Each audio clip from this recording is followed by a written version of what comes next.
Thank you for joining. Thank you for joining. Honorable Chairperson of the AEC, do you have anything for the audience, debaters, judges for today? Do you have anything from your end? Thank you, Mr. President, for another day. I want to appreciate everybody, the leadership, especially the president. He's been very, very amazing. And everyone who's worked with AEC, the debaters, the judges, and I hope today be even better because the debates have been okay. Has been very, very great. Even at times where we had some teams not showing up, the ones who did, they really put up on an amazing job. So I just want to appreciate everybody, and we continue on again. And I say good luck to all the teams. Thank you. All right. Thank you so much, Honorable Chairman. To all of the members of the Academic Excellence Committee, Honorable Quineta Derek Johnson, the Secretary of the Committee, and Honorable Edwin, Co-Chair, Arlington D. Allen, Joseph, Joshua, Tito, Maliki, and every other member of the committee. At about this time, we will be shifting our pendulum to the head judge to check in to know if all is set from his end. But before that, this is the winter's debate of the Liberian Student Union in China, and we are at round 2. After round 2, we go into the quarterfinals, and then semi, and then the final. So we're trying to conclude everything this month so that March, when people are back to school, there won't be anything of a debate. And the first winner will be walking away with 700, second winner 350, third 150, and more to that, they will all be certificated as well as being recognized at the union's annual conference in July 2026, at which time we will also be celebrating the union's 20th anniversary. So at that time, we'll be seeing the head judge probably lifting up some weights and plates there at the conference. But let me turn it over to him, and so he can take us through. Honorable Confidence as though.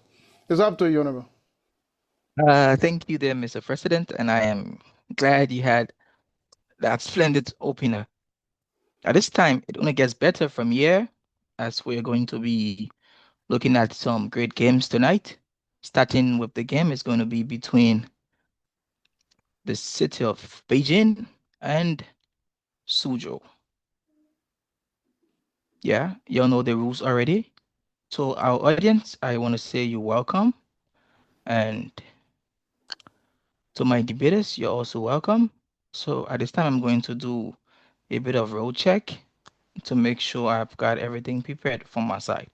So I'm going to be looking out to the judges, my co-judges, if they're present, and I'll also be looking up to the debaters to make sure they are at their seat and they're fastening their seat belts. Okay, so just before I start, the game tonight is going to be between Beijing and Suzhou. Can I see members from the two teams? If you're from Beijing team, can you just unmute your mic and say something to me?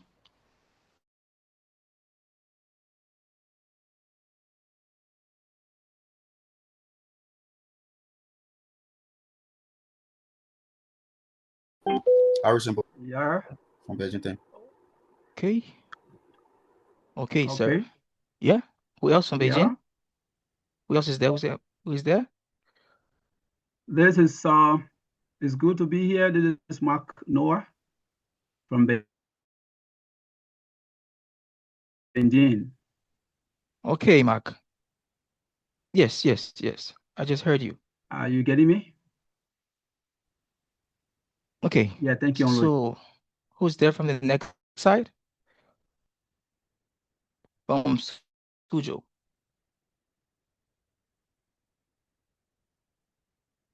If you're from Xuzhou, if you're a part of the team from Xuzhou, can you please unmute yourself and speak to us?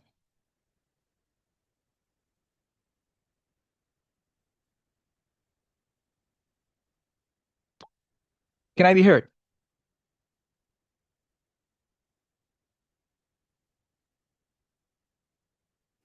Yes, we can hear you. We can hear you, Honorable. Oh. Anyone from Xuzhou's team?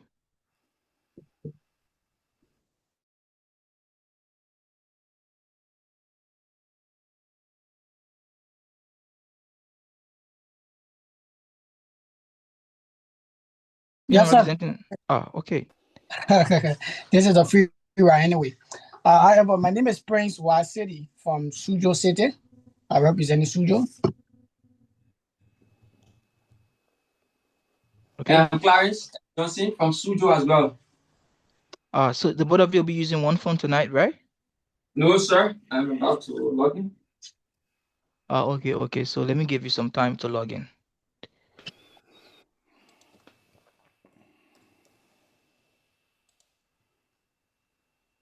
So again, just while you log in, let me share my screen.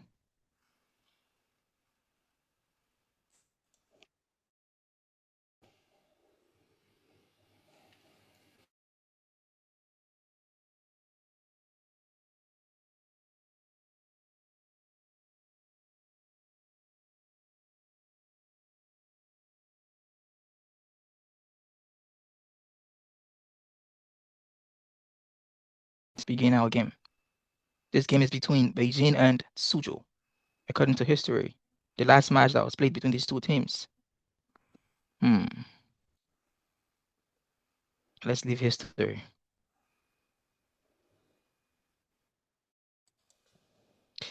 Do we have audience from Beijing? Do we have anyone from Beijing? I think I see a few audience from Beijing and I'm few here. from Xuzhou. Okay. So Victor, just before we start the game, could you say something about your team? What's your expectation for today's game? Firstly, let me say thanks to the organizing committee and the head judge also here, the president as well, and the opposite team and viewers and listeners. Let me say it's a pleasure to be here again today for the second phase of Beijing's own side of the debate. I'd like to say thanks for organizing it, and I believe in my team that they're going to do the best as they can because we've had our own part of playing the process, competencies when it comes to debate. So we are set and ready for the debate tonight. But one thing I must say before leaving is that let the due process be done to everyone in fairness be shown as plain as white. Thank you. Thank you. Can I get someone from Xuzhou? Can I get someone from Xuzhou?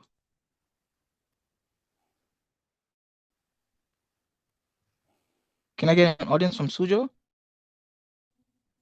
You have to say something for your boys tonight.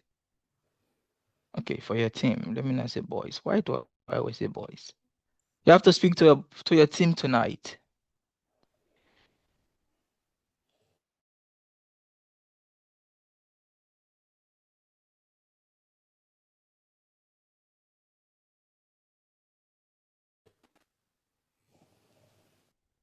Prince, did you travel alone tonight? No, sir. I think the people are trying to join. We communicated the information already. Okay. So I'm waiting. The game between Beijing and Suzhou is not going to be a secret game. Yes, hello. Yes. From Xuzhou. Princess from Xuzhou. Princess from Suzhou. Yeah. Thank you. Thank you for joining us tonight. What's your expectation for tonight's game? What do you have to tell the players? I just my player. So I'm not worried.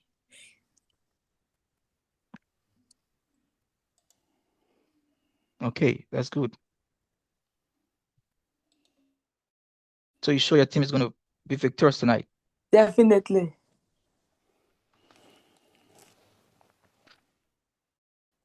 That's good. That's good. That's good.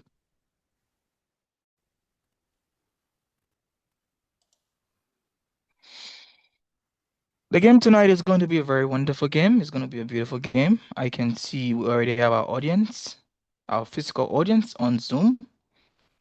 I'm not talking about the ones on Facebook. Currently, I can't see those on Facebook.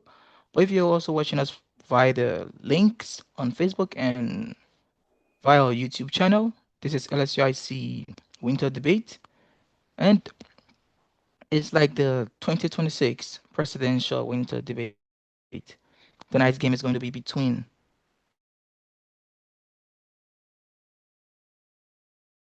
City. And they're going to be debating on a very, very interesting and particular topic. When I say particular, because it's something that is going to involve all of us tonight. Our debate format again is known as the public forum, in which we gather and we disturbing our environment, several things that we think should be discussed. So any topic myself as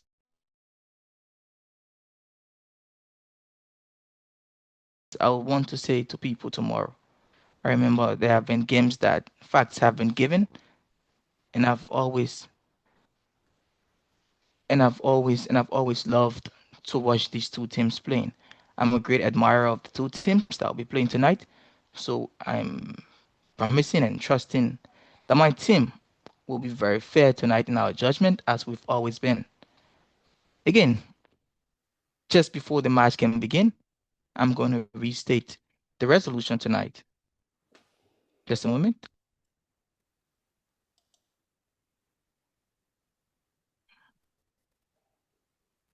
Just a moment.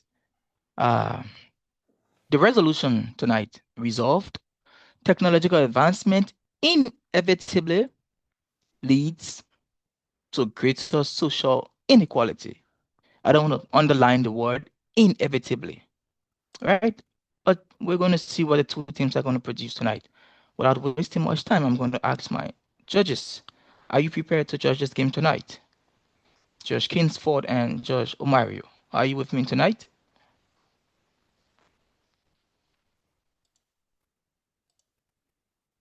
Can I see Judge Kingsford in the house? Hello? Aldo? Yes, sir. Yeah, I'm here. Just a minute.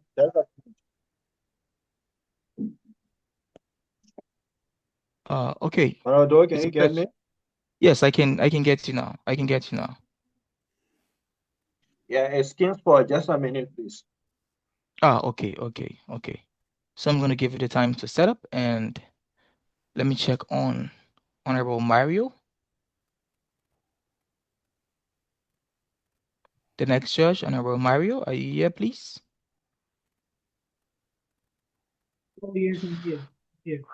Okay, but you okay, so you are in with Charles Wisse's account? Exactly. I'm here with Charles Research account. Okay, so it's safe when I see Charles Wisse unmute himself and I can block him. All right, thank you. So we're just gonna wait for Honorable Kingsford to get settled, and we shall kick the ball rolling. I hope the two teams are prepared to make a show tonight. The first speaker from Beijing. Are you prepared? Yes, we are. Okay. Just a minute. Once I get a confirmation from Honorable Kingsford, I'm going to start your timer and we're going to start marking your scores. But again, before the game begins, Before Honorable Kingsford sets his mic, I would like a formal introduction from the Beijing team and also a formal introduction from the Xuzhou team. Thank you.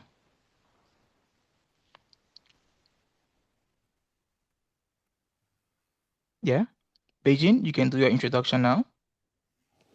Okay, Honorable Judge, let me say thanks to you. Good evening to everyone who's in our reach. My name is Mark Josephine Noah. I am at Qingdao University, a Liberian. I am writing International Development and Governance. It is a privilege to be a part of this debate. I think it is indeed a learning curve. We appreciate our presence here. I'm here with my teammate, Mr. Harris. He will be able to properly and better introduce himself and will represent Team Beijing. Thank you. Thank you, sir. Let me say thanks to my captain, Honorable President, distinguished judges. I'm Harris M. Bowulo. I'm residing and studying in Beijing at the North China University of Technology, and I'm doing masters in finance. We are here for the game tonight. Thank you. And thank you too. The team from Xuzhou.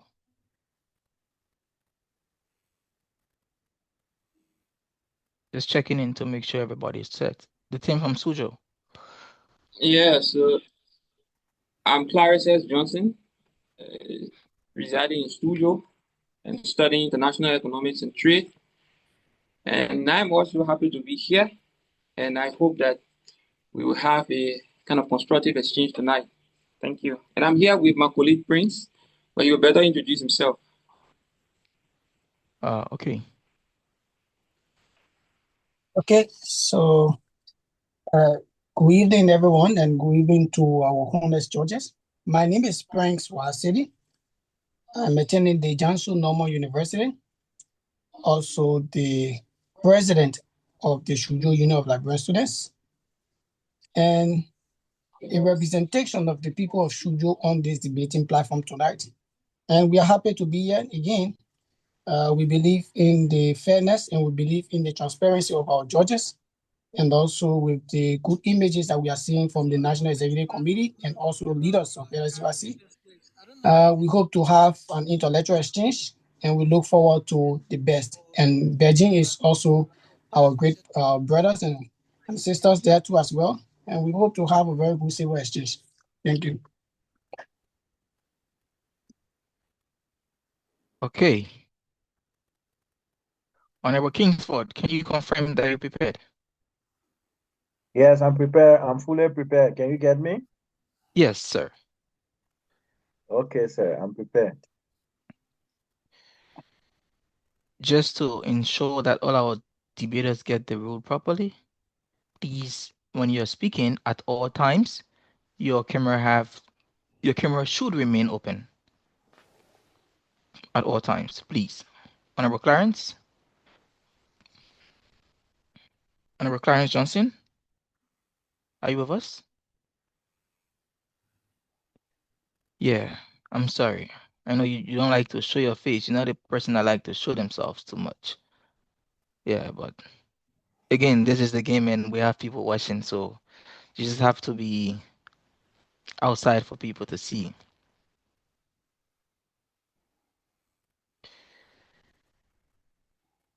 Now, I'll ask the boys or the team from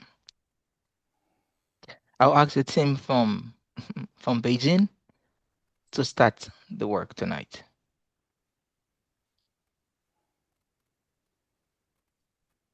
Good evening, Honorable Judge, the President, distinguished listening audience, my opposing team.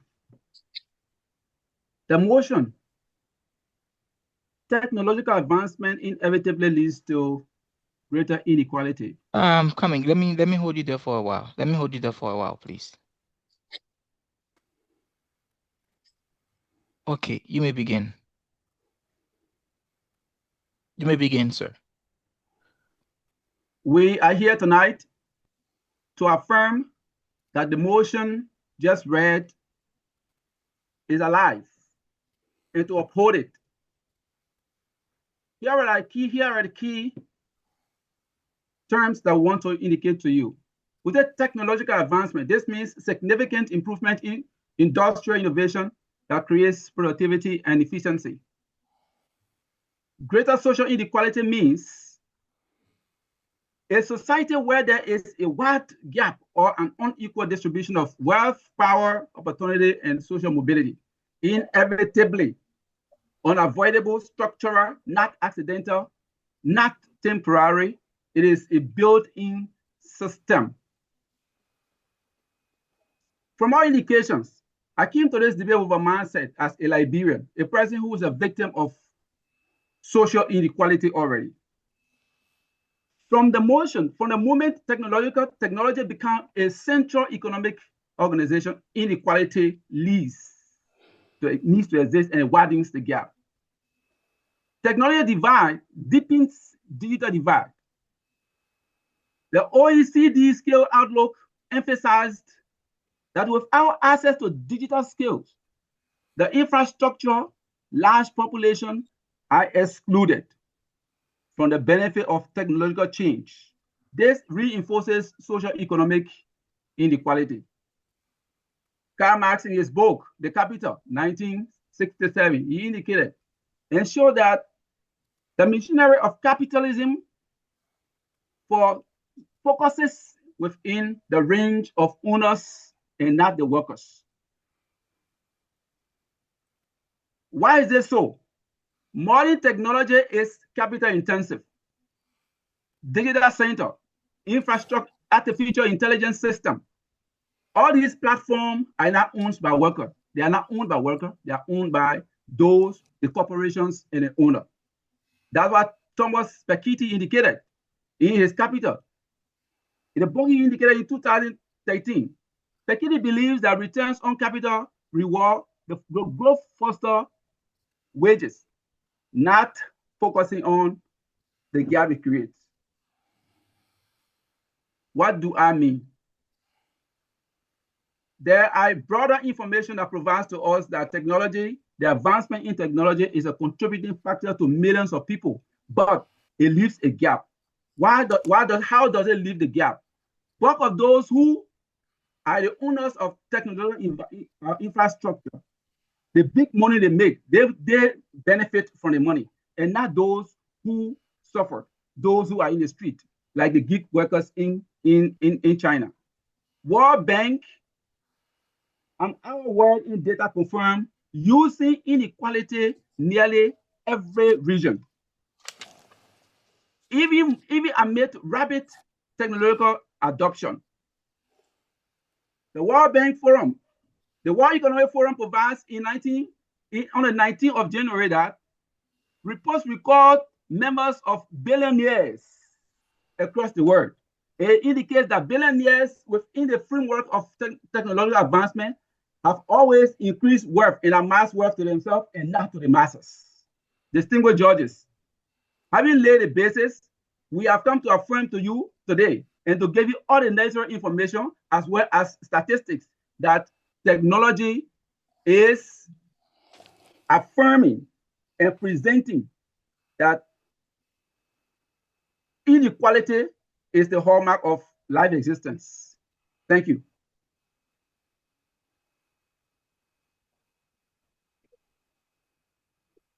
Thank you there. Thank you there.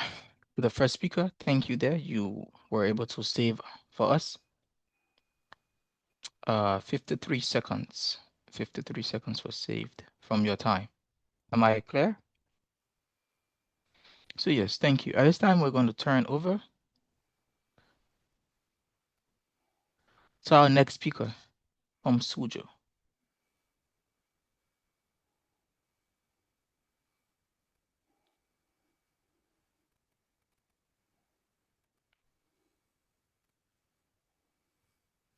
Xuzhou?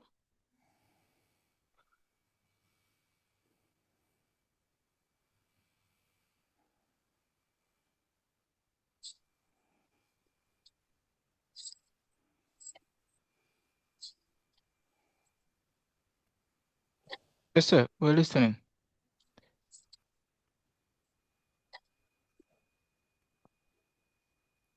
Yes, sir. Can I proceed? Yes, you can proceed.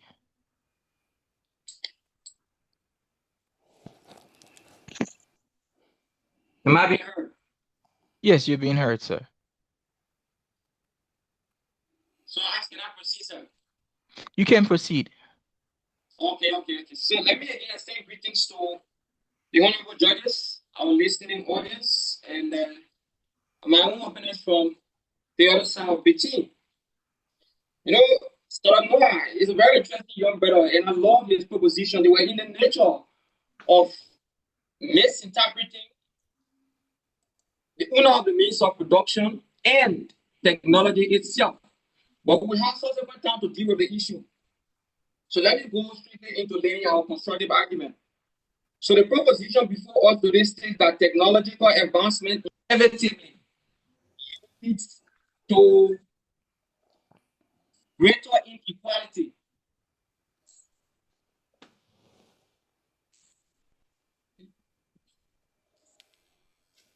Excuse me, sir, can you please pause the time for some technical adjustment, please? Okay, sir. At what time then you are currently in your prep time? You have 3 minutes. Thank you, sir. Thank you. You have 3 minutes of prep time, and I'm checking it already.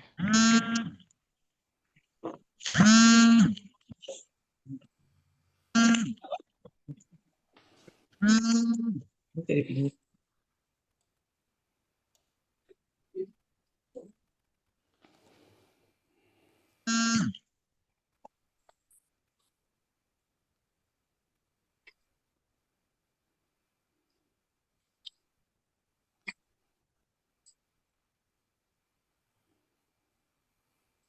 You have 2 minutes left for prep time.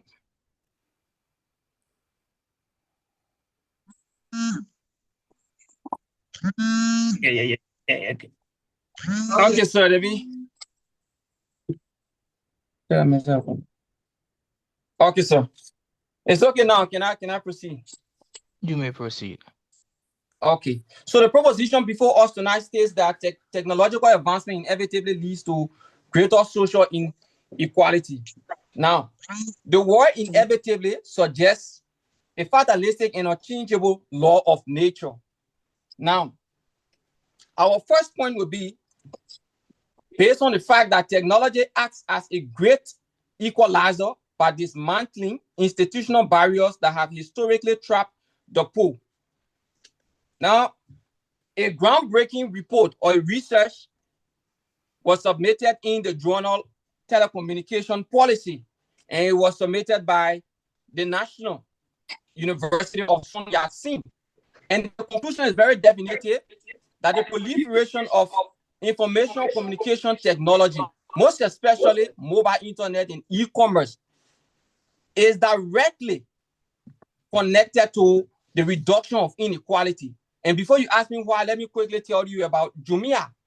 Jumia in Africa is an online platform that has been able to connect over 110,000 small and medium enterprises to over millions of consumers by reducing the traditional barriers. So those historically marginalized sellers do not have to undergo financial constraints to construct stores to sell their products. They can use online or sales platform. Here in Asia, Shopee has confirmed that over 140 billion items have been purchased just through its online platform.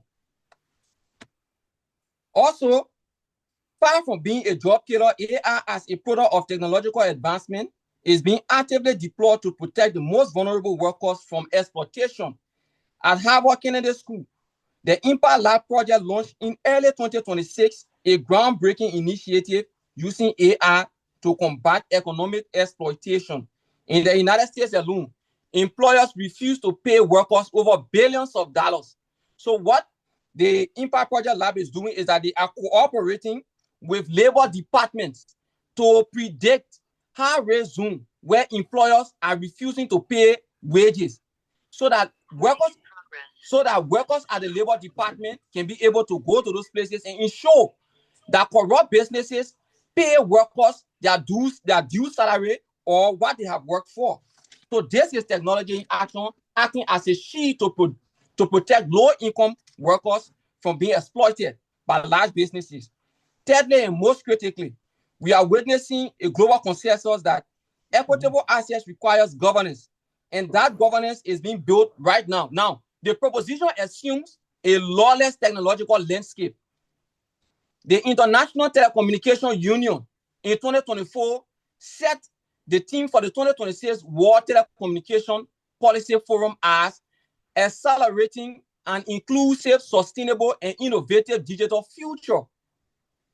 Also, the United Nations Global Digital Compact that is being championed by the Secretary General himself, Antonio Guterres, is also ensuring that human rights and transparency is the non-negotiable baseline for any AI systems. So, in other words, technological advancement is a corrector of social inequity rather than being seen as what the comrades are saying as being a tool that will lead to the inevitable increase in social inequity. This is a contradiction, and the proposition is as flawed as it is misleading. So let me conclude quickly. This segment of my three-pillar offensive will let me state that the proposition confuses the race of technology with destiny. Yes, technology, if leveraged to promote capitalism, will create exploitation. Thank you.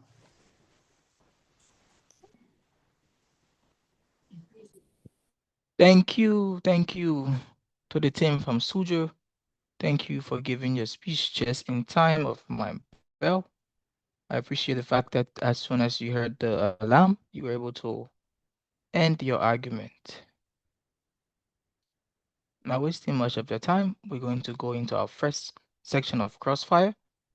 That is going to come from the first speakers. We're going to have 6 minutes for this section, and each speaker has 30 seconds to question and 30 seconds to answer. So at this time, we're going to start. 30 seconds to question, 30 seconds to answer. Starting with the constructive.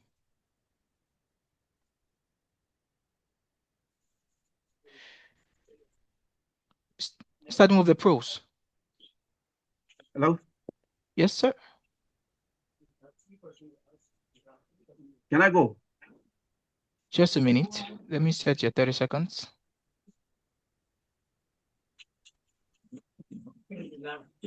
You shall proceed. Right, thank you very much. And the question is, in your deliberation, you indicated that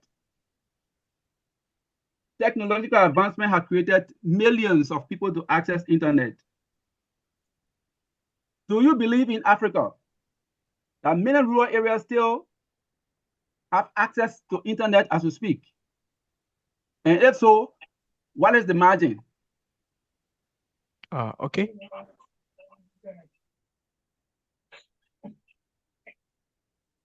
The first speaker, Clarence. Yes, sir, I'm here.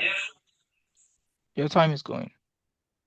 So the statistics I provided has nothing to do with the information you just provided. I said that Jumia, an e-commerce platform, is enabling over 100,000 businesses, small and medium enterprises, to access millions of customers. I didn't say providing internet access. Now, the issue of not having access to internet is a matter of policy. You can't confuse the issue of Okay, policy. okay. Time up.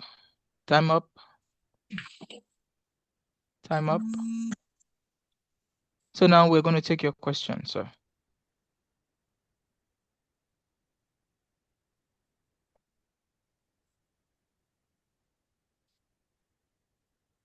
So let's the context as well. The issue of the Harvard Kennedy School developing an AI-driven model to predict areas where wage theft is occurring in the United States to aid the Labor Department to ensure that businesses can pay their workers in time and effectively. How can you justify that in this case, AI is creating inequity instead of correcting inequity? Your answer, sir.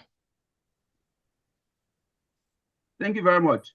AI development itself has presented, and the brief behind AI development has presented to the world that it is not possible that AI can effectively do what it's able to do. And so what we're saying to you is the sustainability of AI is a growing force in the world.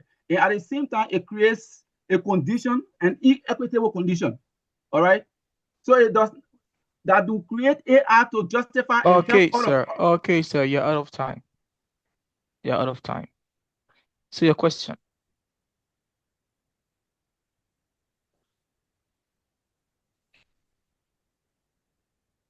Your time is going, sir. Okay.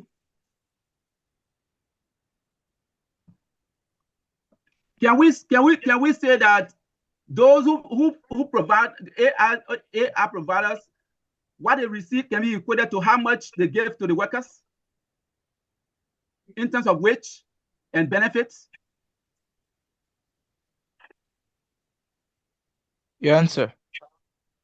Yeah, to understand or understand the role of government ensuring equitable wage or equitable compensation. The state has a central role to play. Now, the world is experiencing capitalist dominance. The issue of inequality is the matter of the political economy of the world. In the capitalist model of production, you will always have this. It is not technology itself, it is the nature of the political economy. Okay, sir. Your time has gone. Now listen to your question.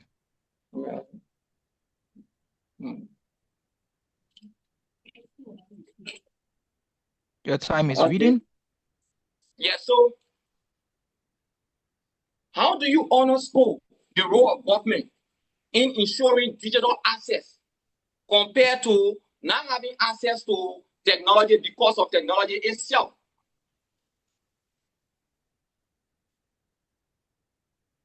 You may answer. Government institutions will work along with AI producers or technology producers to ensure that it reaches to every other person that is associated. Meanwhile, AI itself, because the thing is, government only regulates, and the producer of AI will only be the one in a position to produce so as to satisfy the consumption of the people. Thank you. You may ask your last question for this section.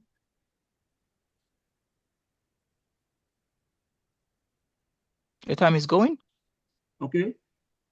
Is ownership broadly distributed among workers or concentrated among investors?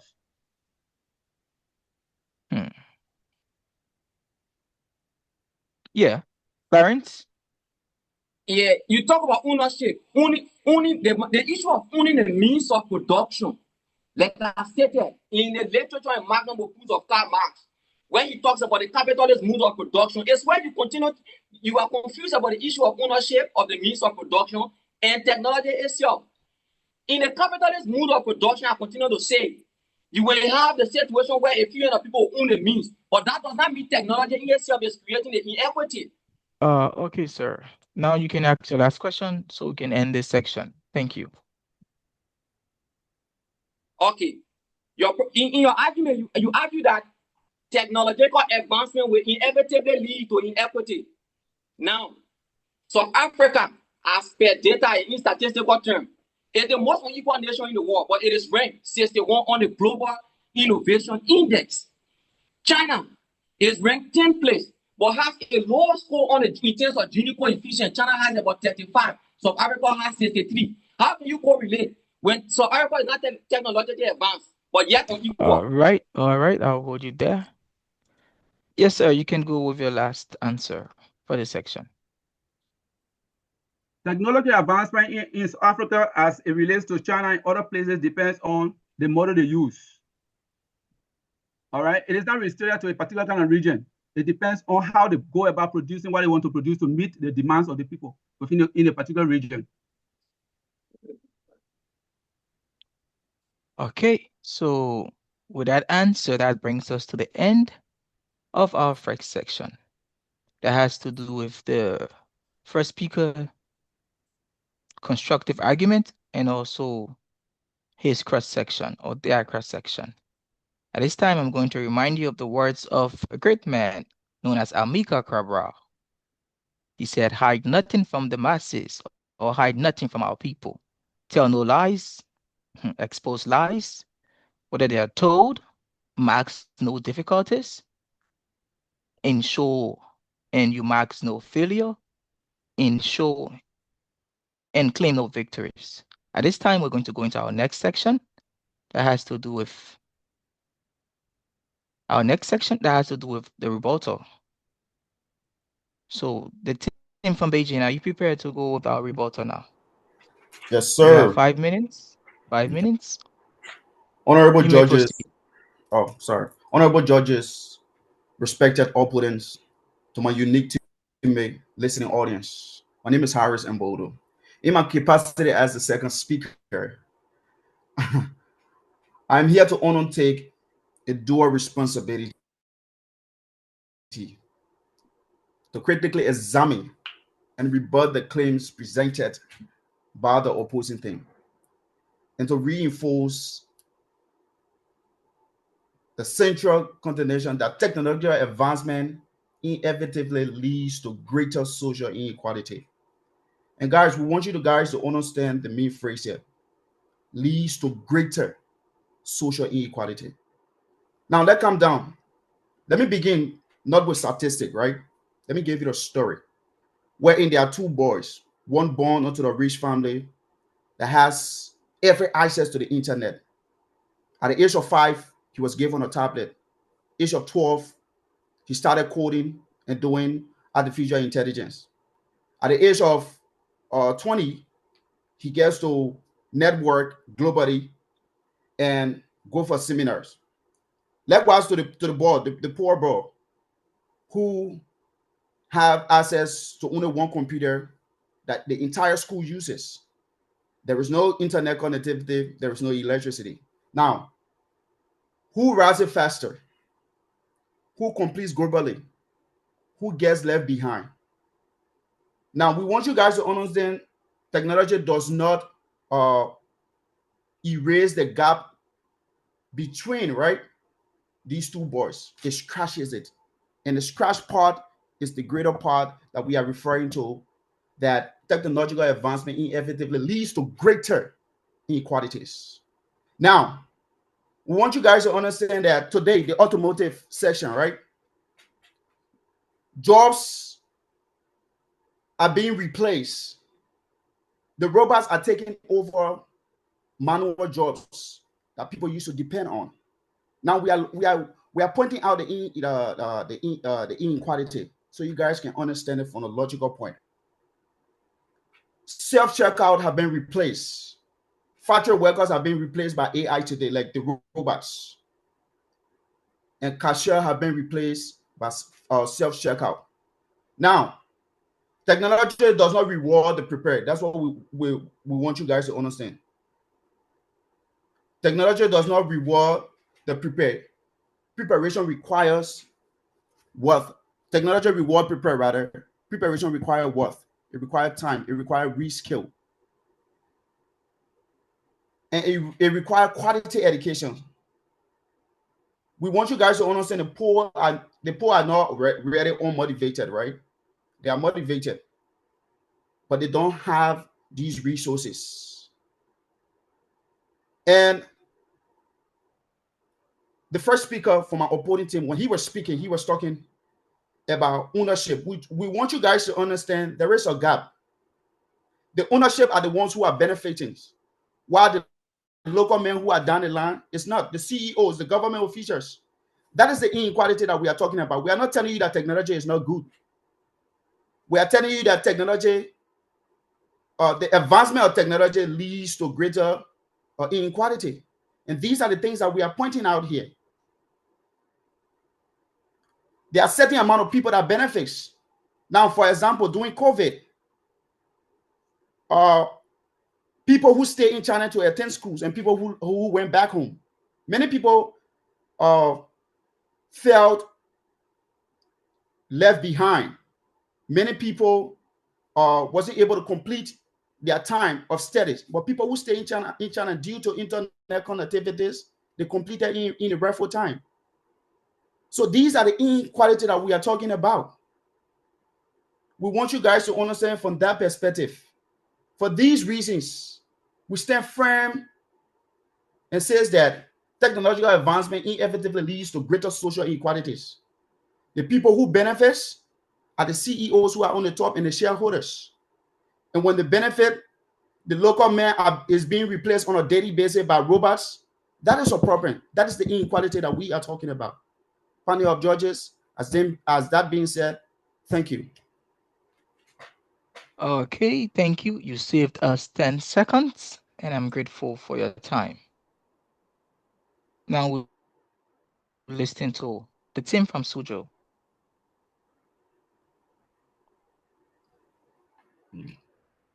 Thank you, sir.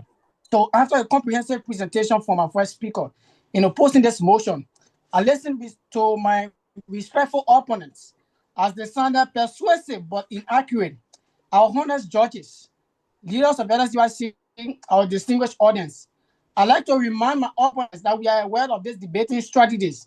The argument only survives if we ignore the fact. A confident claim is not the same as a correct claim. Distinguished ladies and gentlemen, I just want us to be very swift on something very key. My first speaker emphasized that the issue of inequality today is not on the basis of the advancement in technology, but it is on the basis of policy choices and social structure. And directly, my first speaker also emphasized on the Gini coefficient that I also want to make reference to. South Africa, a post-apartheid policy failed to fully dismantle social and racial divide in South Africa, yielding to 63% in 2022, the highest ever in the Gini coefficient. Today, there's a high youth unemployment, over 50%, racial income gap, persistent with unequal education and land ownership structure. This is not on the basis of technology or of technological advancement. This is on the basis of policy structure and social structure in South Africa. And I also want to emphasize something very key. My opponent talked about the issue of COVID-19. You see, this is what we talk, saying, the issue of technology, once technology is advancing on a high-scale level, it can enhance productivity, it can enhance the country growth and GDP. Today, you talk about people who went back home to Liberia were unable to access the issue of internet and complete their courses. But those who stay in China, they were able to complete most of their courses and they graduated. This is an advancement in technology in China. This is the policy China set. In Liberia, this is what we're talking about the issue of government choices, because the rules and guidelines governing technological advancement is lacking in Liberia, so the two will never be the same. We can boast. Orange yesterday told us that they have 4G. China boast yesterday and they have 4G. Can you compare the 4G? Can you see the accuracy there? It is not because of the advancement in technology, but it is because of the structure, the guideline and principle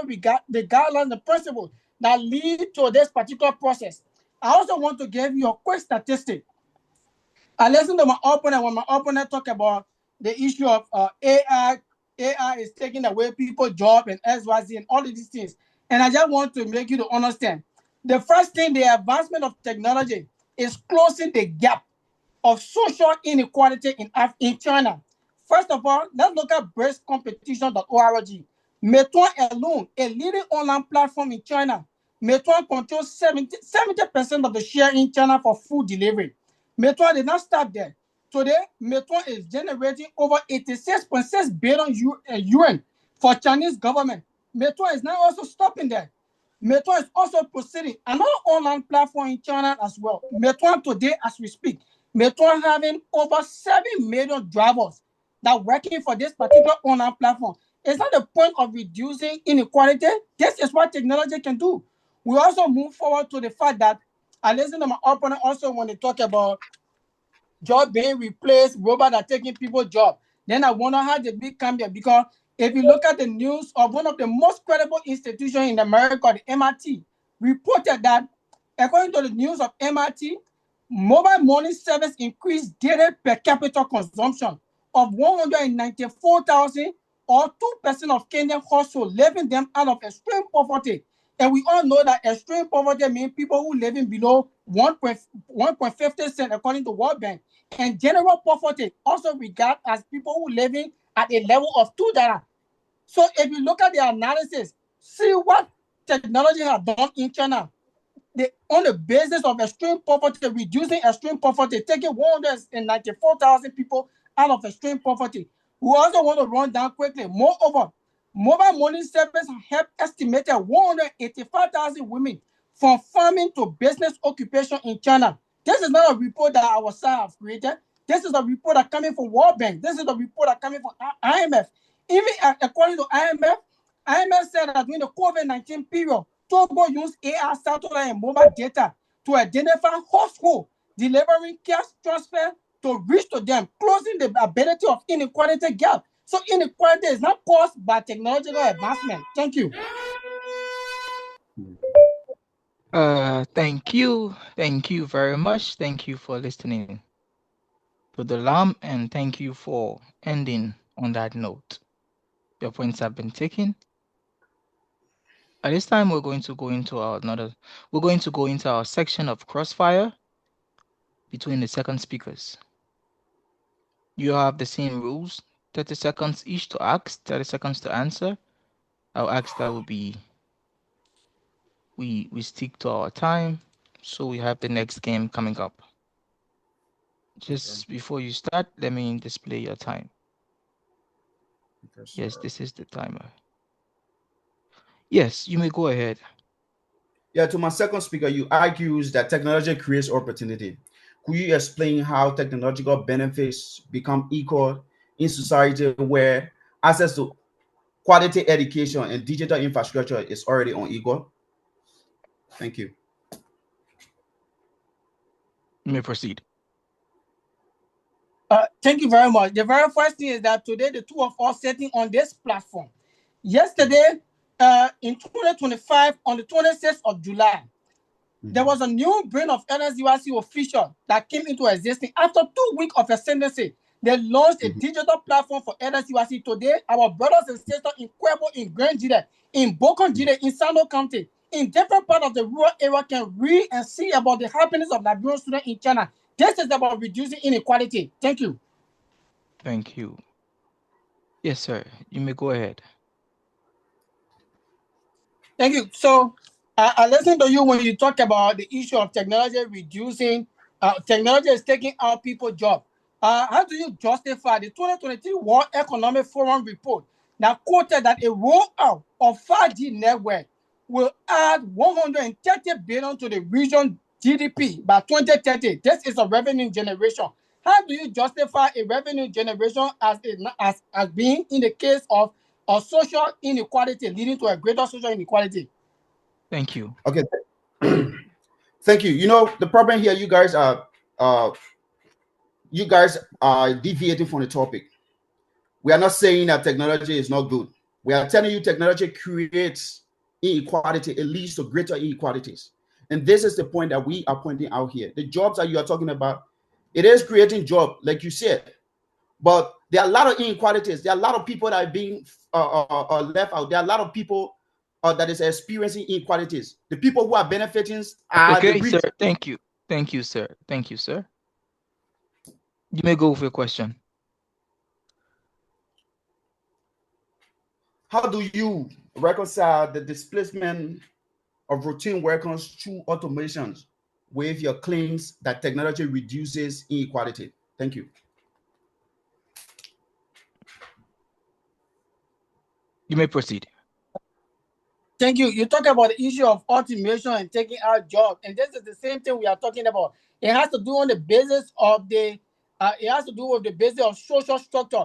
And I'll tell you today, on April 3rd, 2019, the International Labour Organization stated that green economy could create 20 million new jobs globally in the energy sector. This is on the ability and the advancement of technology. That's what we are saying. Okay. You may go with your next question.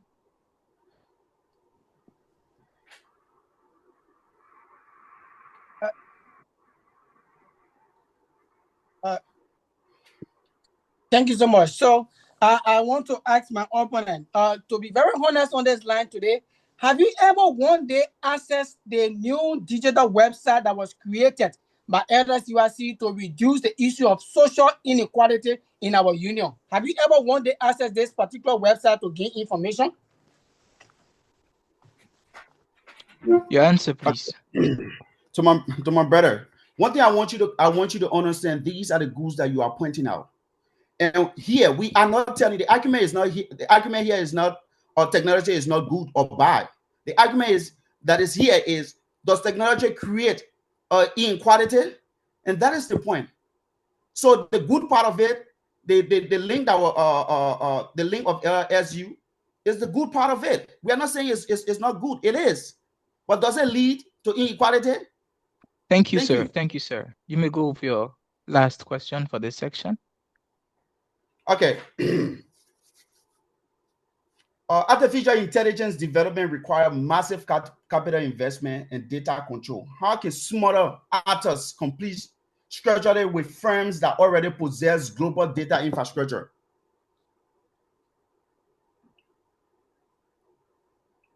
Yes, your answer, please.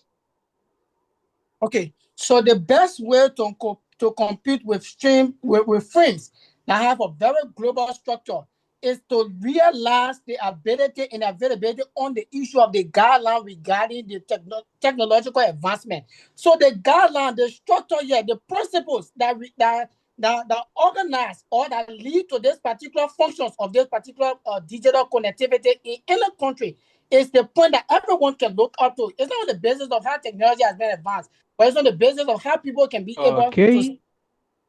Okay. Now we shall take your last question, Honorable. Thank you. So thank you so much. So I listened to you when you said in your response to me that technology is not good, it is not bad. Then this end the whole debate. So let's just lecture on this particular platform tonight. And I also listened to you when you said the issue of accessing the digital website of LSUIC is also a means of the good side. Then I still want you to know what is the bad side, because the past leadership did not do it. But away from that, how do you reconcile the issue of the European Parliament saying that technology can reduce poverty? Thank you. Okay, to my brother, let me answer that question. First of all, you are still deviating from the main topic. The topic is not telling you that technology is good or bad. You understand? And now let me come to your main question. You're talking about reducing poverty. Now, the main thing here is inequality. They are speaking of inequality. This has nothing to do with poverty. They are speaking of inequality. You understand? So I want you to get your facts together. Thank you. Okay. With that being said, we've come to our last section for this, and we're going to be moving in to our final section of the debate. Just a minute while I get my timer set.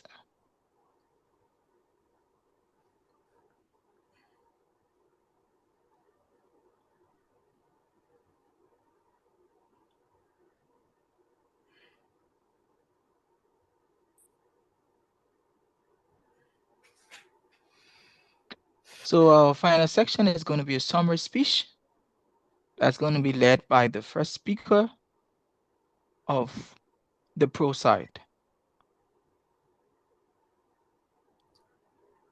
Can you see my timer? Yes, yes. Okay, you may proceed. Thank you. Honorable judges, distinguished listeners, and our colleagues from the other side, let me bring this debate home. This debate is not about whether technology is good or bad. We know technology is good. This is not about whether poverty has declined. Yes, we know it has. According to World Bank, global extreme poverty has fallen significantly since 1990. We acknowledge that. But our argument has never been about poverty. It has been about equality, inequality, in fact.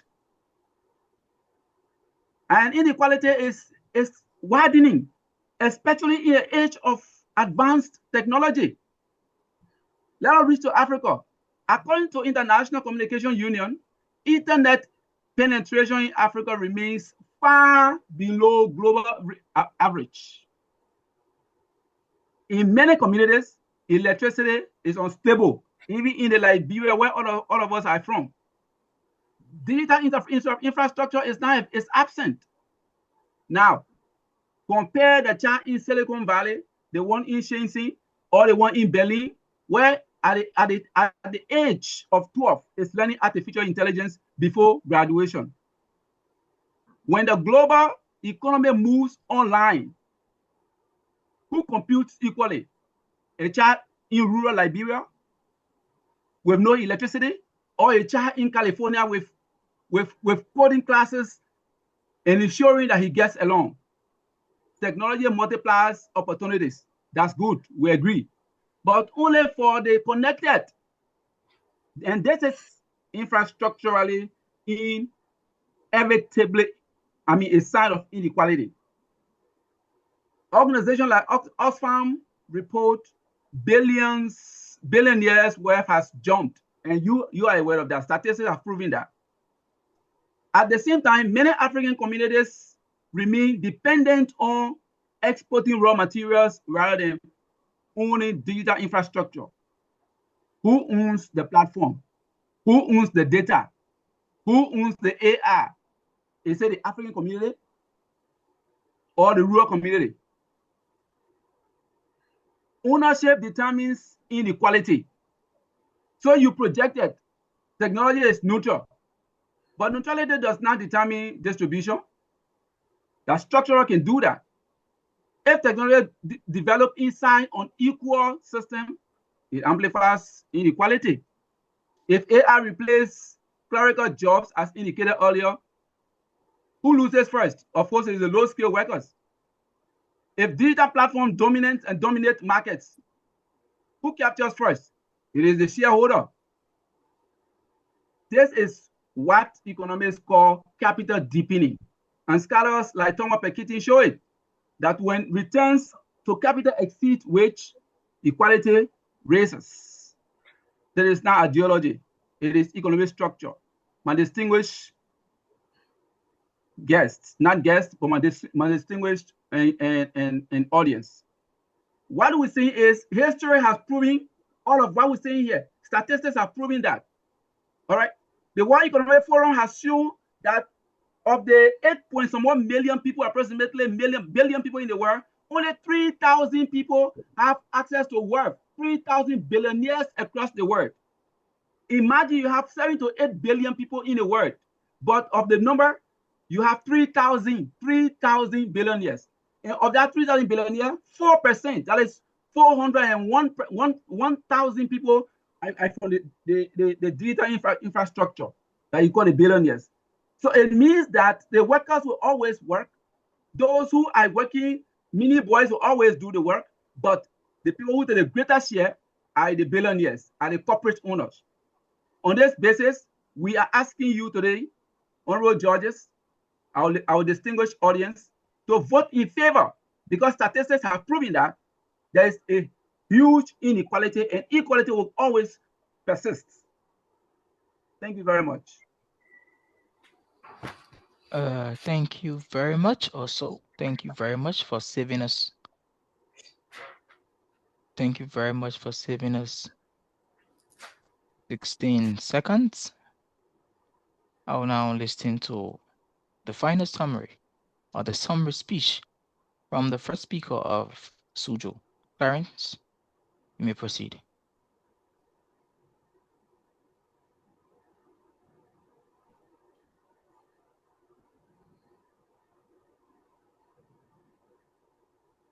Clarence, Xuzhou's first speaker, are you with us? Am I being heard now? Yes, you can proceed. So, honorable judges, distinguished audience, the fact remains that the word inevitable applies to natural phenomena. For example, there are two things I will state here. One is death. Death is a natural phenomenon. It is inescapable. It is unavoidable.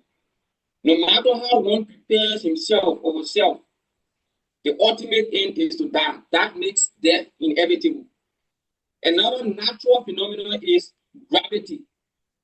If you throw a stone in the air, the force of gravity must bring it down. That makes gravity inevitable.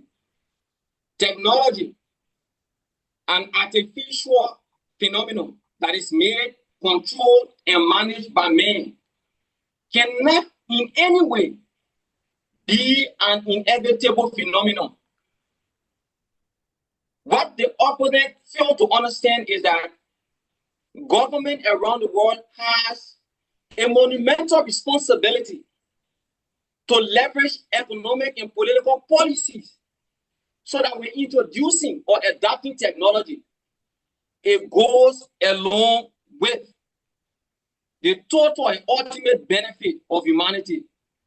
Now, take for example, the stethoscope that is used in the clinic, the analog tape. If one is to apply technology and advance it into becoming digital, where you do not need to wrap that kind of sponge around the patient's hand to pump it until you can determine the blood pressure. You wouldn't need technology where the patient sit and you place it on their hand and press a button and it calculates the blood pressure. Does that in any way take the employer, that worker out of work? The person who's conducting the vital sign, would that take them out of work? No. Let us bring it into context again. Look at Switzerland and Sweden, two of the most technologically advanced economies in the world. Look at South Africa, Namibia, and Botswana. They are not even within the top 50 technologically advanced economies. Yet they have a higher Gini coefficient than Switzerland, Sweden, and that of the United States. It tells you that South Africa, Botswana, and Namibia are even more unequal in terms of economic equality. The income disparity in South Africa, only 10% of the population in South Africa controls or receive up to 65% of total national income. The records are there. If you check in the World Inequality data set or database, you will find out this. Now, if you were to take that and apply it on the Global Innovation Index, you will know that these countries that are highly unequal are not even technologically advanced. So technology does not inevitably lead to inequality or social inequality. It is the failure of government to leverage policies to upskill or upgrade the life of low-income families so that they can be able to afford access to digital. But the thing is, you can't misinterpret in access to technology with inequality. It's like telling me because a vehicle can make accident. So by riding a vehicle will inevitably lead to accident. That is false and misleading. Once you drive with care and caution, you will arrive at your destination safely. So technology in itself, as an artificial phenomenon, does not inevitably lead to social inequity. It is the responsibility or irresponsibility of society and the state to leverage economic policy so that there can be education, upskilling the workforce to meet up with the changing reality. The International Labour Organization says that 1 in every 4 jobs will be transformed. It did not say will be lost, will be transformed. So this is not going to lead to a net job loss. It is the refusal of the state to upskill its population to meet up with the changing global economy that will lead to that, not the technology itself. So policy failure is the central issue and not technology itself, we continue to say. So the word inevitable is fatalistic and unchangeable. So we refute this fundamentally and stand that technology does not lead to social inequity. Thank you. Thank you very much. Thank you very much. You ended very firmly on your speech and you stuck to your side. At this time, we're going to go into another interesting segment of our game that has to do with the Grand Crossfire. This Grand Crossfire is going to be between all players of the teams, and it's going to last for 8 minutes. 8 minutes. And we'll take in 30 seconds for question, 30 seconds for answer. With that being said, we'll be looking at 8 questions to go, one per minute, one question per minute, one answer per minute. So at this time, I'm going to ask, are the teams prepared for the Grand Crossfire? I will prepare for our Grand Crossfire, sirs. Yes. Yes, sir. I will be taking the pro side first. And this is going to be very interactive, very interesting. As your question ends, the next person can start speaking. You don't need to be recognized by me. You just continue speaking because the time will keep running. Thank you. Can we go? Yeah, you may proceed. You said technology reduces inequality. Now, if technology reduces inequality, why do wealth gaps continue to grow in the most technologically advanced countries?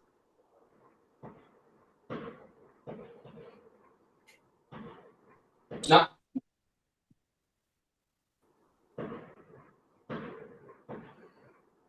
Yeah, you may proceed. 30 seconds running. hello, am I being heard? Yes, you're being heard. I said it is a matter of policy failure. The state must leverage policies efficiently so that artificial intelligence can work along with human labor. So when policy fails, the blame can shift on technology as an artificial phenomenon. Thank you. We'll take your question, sir. Okay. A 2025 study in telecommunications policy proves that ICT and e-commerce platforms have helped entrepreneurs in weak institutional environments to bypass corruption and access markets directly. If technology inherently creates inequity, why does the data show it consistently helps the most marginalized in the global south, like the Jumia app, Shopee here, Pinduoduo? You may proceed.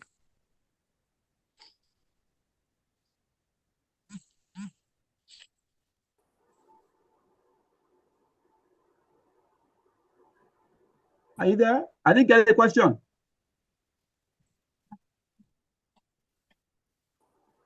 I said I didn't get a question. Okay, the question can go again.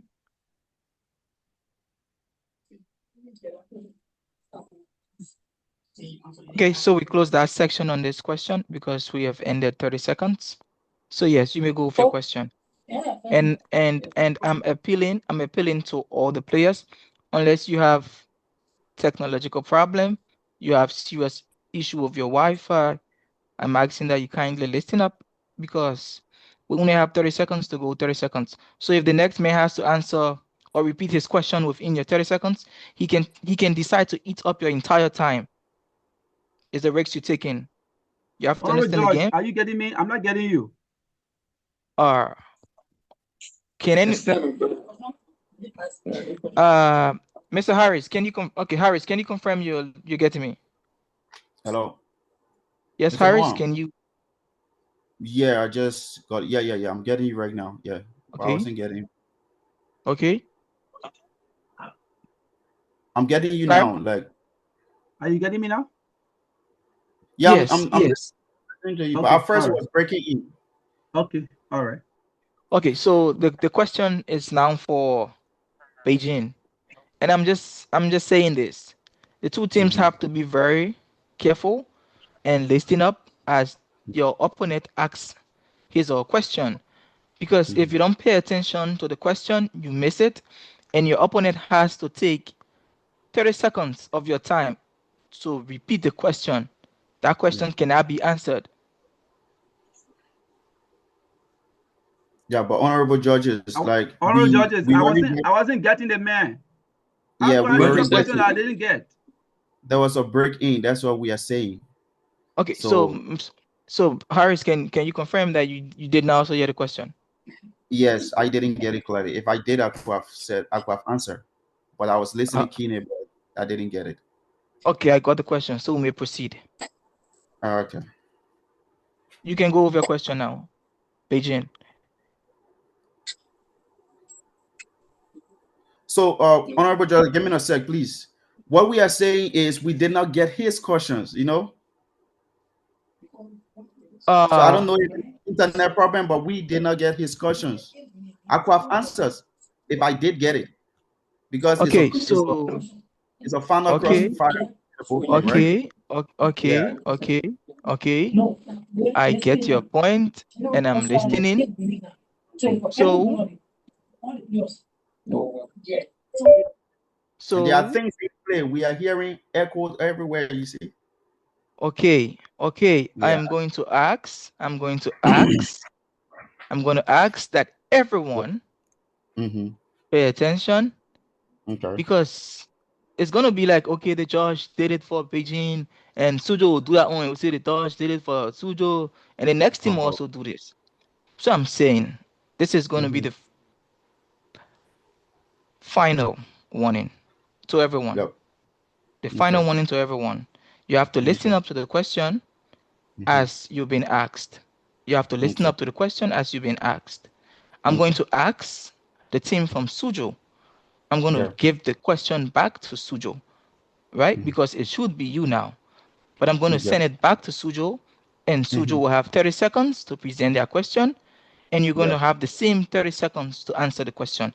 If the 30 seconds that Xuzhou has, in that 30 seconds, if they cannot ask the question again, within that 30 seconds, it's going to go to you. And let me say it very clearly. I know it's going to be the judge is not fair or the judge is fair. I don't have a problem with that. As I'm here, I'm listening, and I'm writing some of the questions. I'm writing some of the questions because we're going to look into it. So you all have to be very keen. You have to listen properly. Xuzhou, the question is back to you.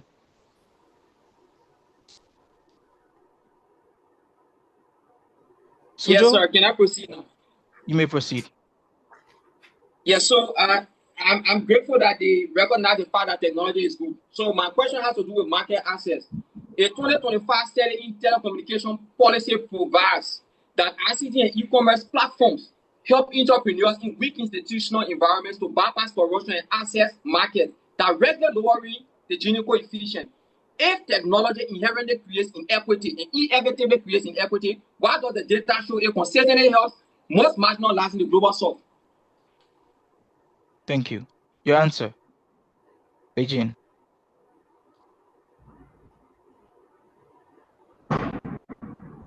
The argument here is clear.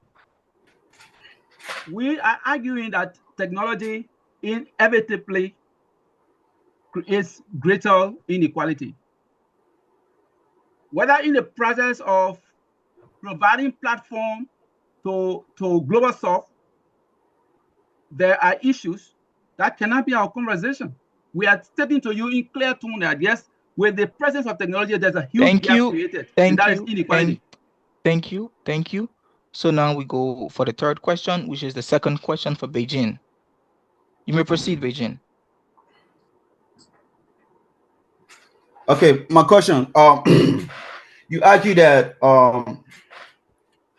technology create opportunities, right? Could you explain the technological benefits?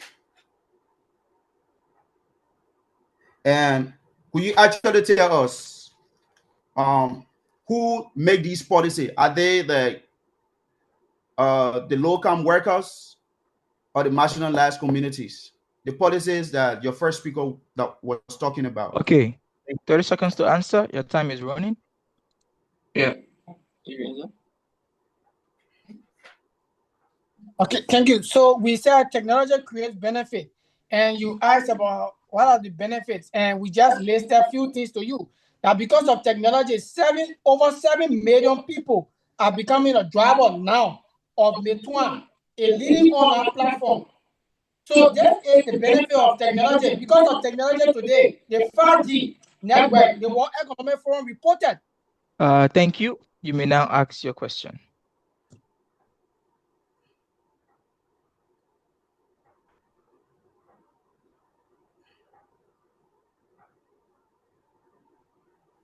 Thank you. So I listened to my opponent. My opponent said that poverty is not in the form of inequality. And I also want to address strictly because the impact of mobile brand coverage, how do you justify that? It stated that MTN impact of mobile brand coverage have relieved 2.5 million people out of poverty in Nigeria. How do you justify that? Okay. The time is running. You may proceed. So, the thing here is you guys are just emphasizing they have relieved people out of poverty. But the realistic point here, people are not being released out of poverty. And I want you to understand the facts that we are coming with here, right? The inequality gaps. We are telling you that technology create inequalities. The gaps is Okay. widening. Thank you, sir. You may proceed with your third question.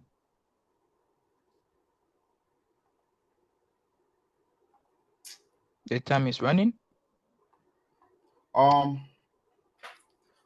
So what structural mechanism ensures that the gain from technological advancement is actually distributed evenly rather than concentrated?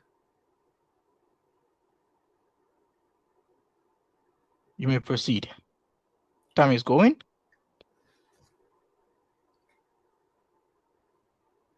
It then brings me back to the question of the political economy that the first speaker Noah tried to emphasize on the issue of the means of production. The state must utilize the socialist reconstitution of society so that wealth can be evenly distributed. The gains for technology can be evenly. The power is in the hands of the state. Not thank you. Thank you. You may go with your third question.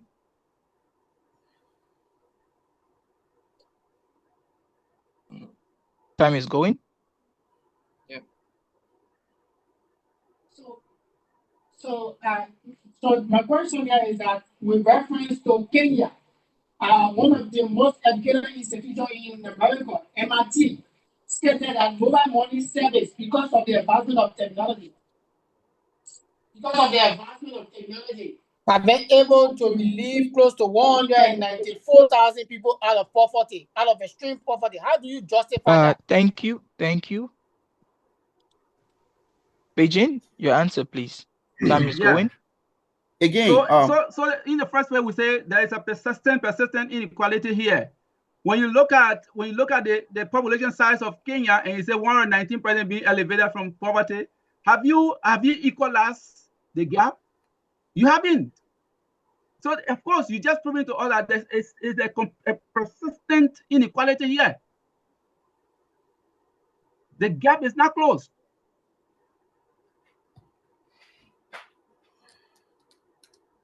Thank you for that answer. At this time, I want you guys to prepare for your final question for this grand crossfire. After which we shall be listening to the final focus speech of our last speakers. Beijing, you have the opportunity to ask your last question in this match. Can you explain how technology automatically guarantees equal distribution of benefits? I will put you to a hold there. You are dangling in your network and your question did not come out very clearly. Can you go again? Thank you. Can I go? Yes, sir. Can you explain to us how technological advancement or progress automatically guarantees equal distribution of benefits? Thank you. Xuzhou, time is going. So to answer the question, let me quickly restate the proposition. The proposition states that technological advancement inevitably lead to social inequity. So our justification is to prove the opposite of this proposition. Now, he asked me, how does it automatically transform into equality or equal gains? Now, the state, the society as a whole, we have to equally distribute the gains from technological progress. Thank you. I'm going to hold you there. You may now proceed with your last and final question for this game, Xuzhou. Yeah. Time is going. Okay, so in our recent statement, we said that technological advancement reduce the issue of social inequality, it does not increase. So how do you justify the issue of the Human Development Report from UNDP? It says that hardship and inequality are driven by social trauma, political contradiction, and armed conflict, not technology. How do you justify that? Beijing, your final answer for this section. So, okay. Like you're talking about how do we justify? We'll justify in a way that the inequality is the gap that is created is structured to the owners of the companies, to government officials. Now, these are the inequalities that we are trying to put. It's structured to the owners and the shareholders.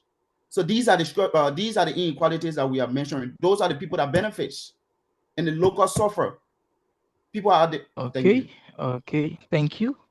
At this time, we're going to we'll be coming to the end of our crossfire, our grand crossfire. I would ask that everyone pay attention keenly as we're going to be ending our final section of tonight's debate. Let me get the timer set. Each speaker has 5 minutes. The second speakers, we all have 5 minutes to close the arguments. This is their final speech. The judges still have a couple of doubts, and I'm sure the audience also have a couple of doubts. So at this time, we're going to give you 5 minutes each. 5 minutes is a lot to win this game. We'll give you 5 minutes each. Kindly be prepared. As in the next, kindly be prepared. The 5 minutes is going to go soon. Let me remind you that this is LSUIC debate. It's known as the Presidential Winter Intercity Debate. And the resolution for tonight says, resolved, technological advancement inevitably leads to greater social inequality. The team from Beijing are serving as the pros tonight, and the team from Xuzhou are the cons for tonight's game. So ask if you've not been paying attention, kindly listen up as we close this debate section.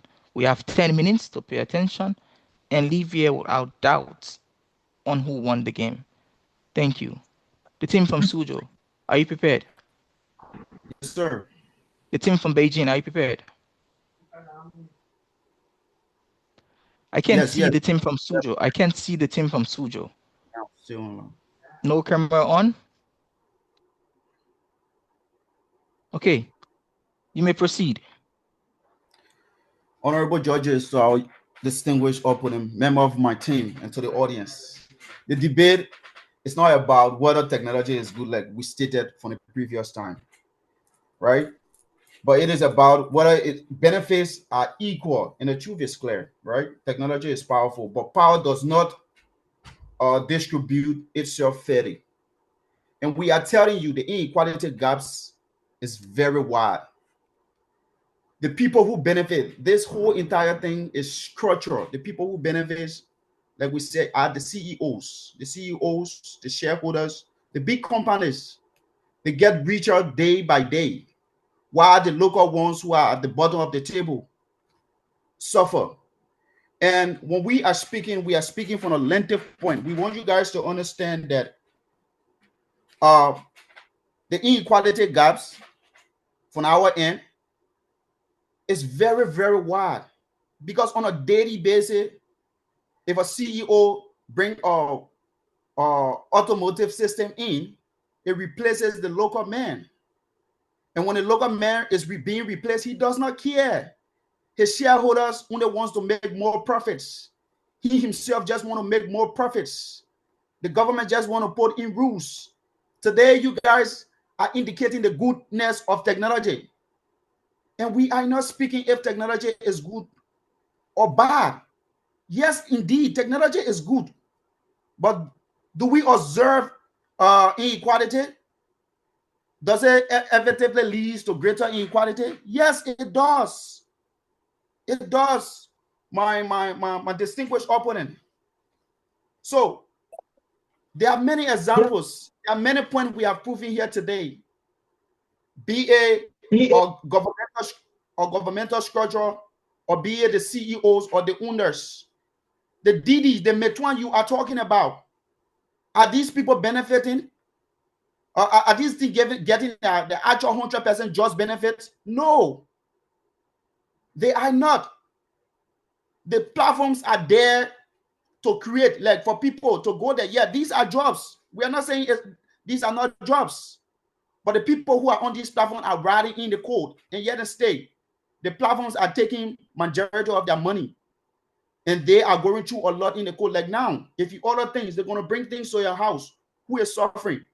It's the poor man that is in the code that is writing, but the CEOs of Meituan, their worth is getting double day by day, and these are the inequality. We agree this technology system is good. It came to help us as human. But the man who is riding the bike to come and deliver your food in a code, does he get his 100% just benefits? No. The CEOs benefits on a daily basis. The shareholders benefits out of these. And the people who are being employed by a company, and when they are replaced by the automated systems, they go back home with no job. And again, at the end of the day, they want you to reskill. Reskill does not just require reskill. It requires wealth. It requires financial. It requires finance. If you do not have these finance, you do not reskill. It requires time. That's what we are saying. Technology, if technology advance, people who are prepared, who are in that place, the benefits, and that is the inequality. What's about the little man who does not have idea that when technology advance for him to benefit out of it? What's about him? Only the people who are prepared. That's why I said example about the rich and the poor kid. If you are in that positions, you benefit. And who are benefiting at the Western world? You just made mention of few African countries. But did you talk about Liberia? Did you talk about other African countries like Burkina Faso? No, you did not. And who are benefiting to who are those people who are benefiting technologically today? Are the Western country mostly, because they have all of these things to their access. Now, as that being said, panel of judges, technological advancement inevitably leads to greater social inequality. And I hope we have proven our point here today.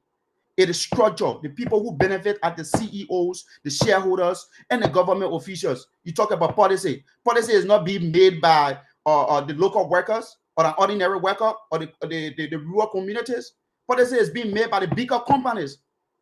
And not only the bigger companies, but these policies are also being made by the shareholders. So as that being said, thank you. I rest my case.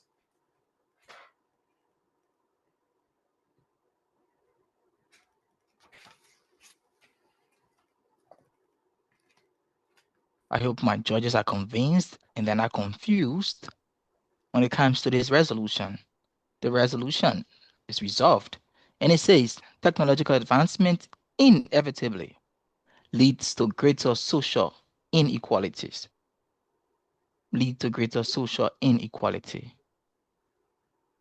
Without wasting our time, I'm going to turn over to the next speaker, and he will be the final speaker for tonight's game. Thank you. Xuzhou, your time is going. Thank you, Honorable George. And then respectfully, I just like to reference my opponent's educational background, who have studied international trade and economics. And tonight he's talking about issue of technology lead to inequality. So I doubt this particular ability. But however, the issue of international trade and economics, today we can receive goods that are then made in South Africa and also sold in supermarket in China, and we can be able to access it. This is on the basis of the advancement in technology. This is the first one that I want you to grab.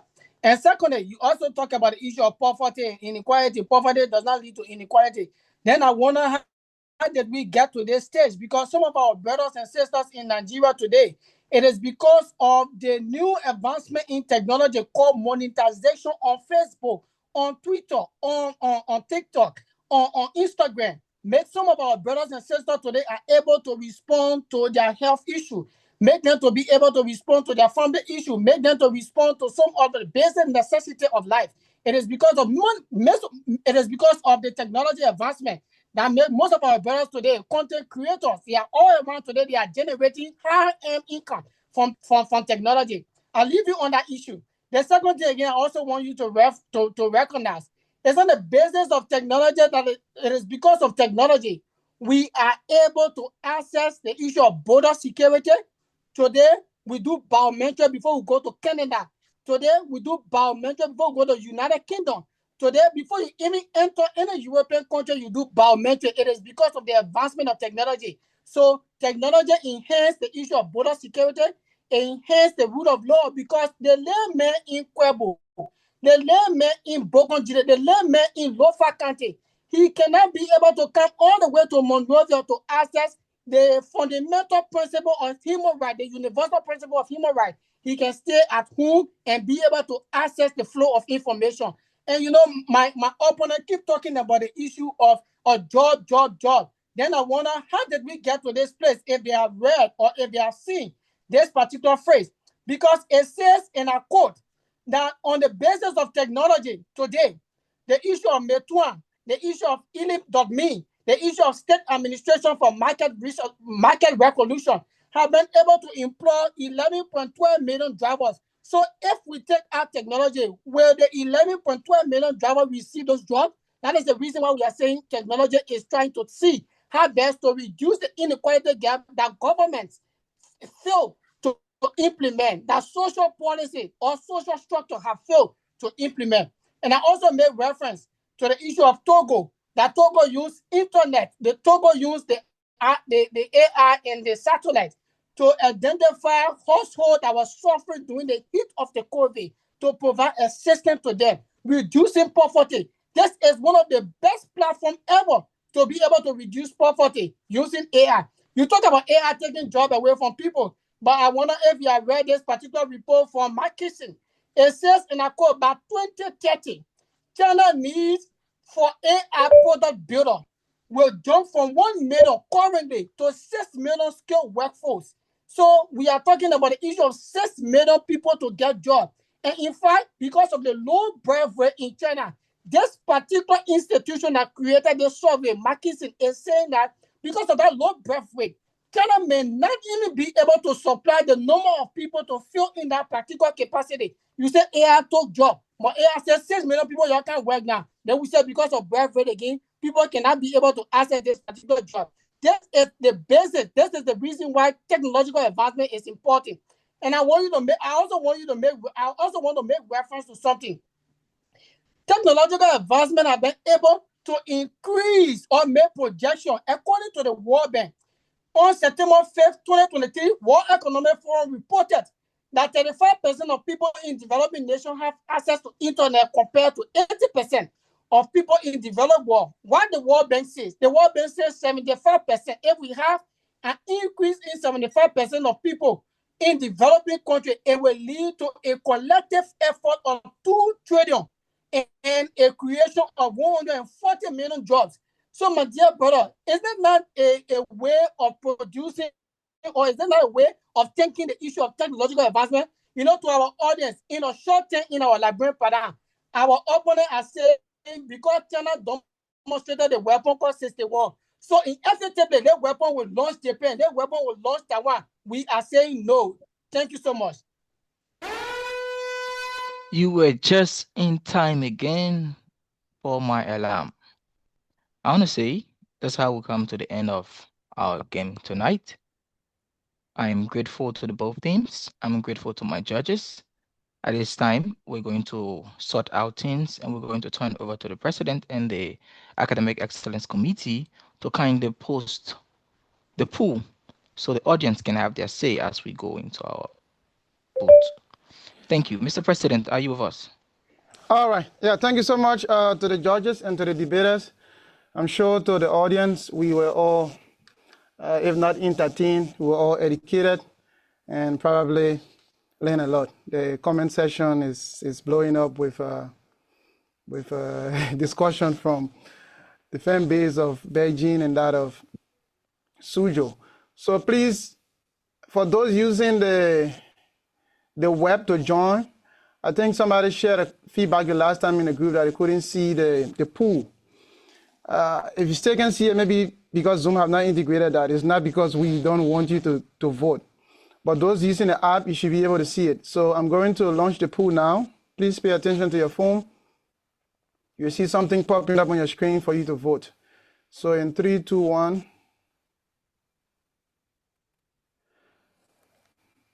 Okay, so you should be able to vote now. Please check your screen and vote. Please check your screen and vote.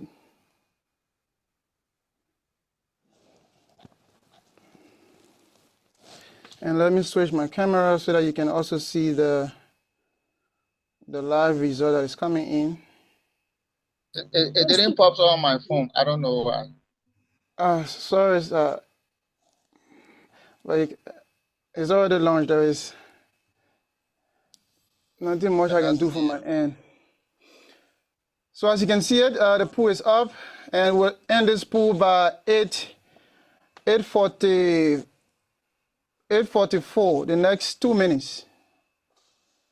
Okay, we'll end it by 8:44. So as it is shown, the best performing team, we have Beijing, the pro, having 16 votes, and Xuzhou having 19 votes so far. We still have 2 minutes to go. For the best argument presented, the pro team, Beijing, Mark have 15 votes and Harris had 9 votes. And for the con team, Clarence S. Johnson have 11 votes and Prince White City have 21 votes.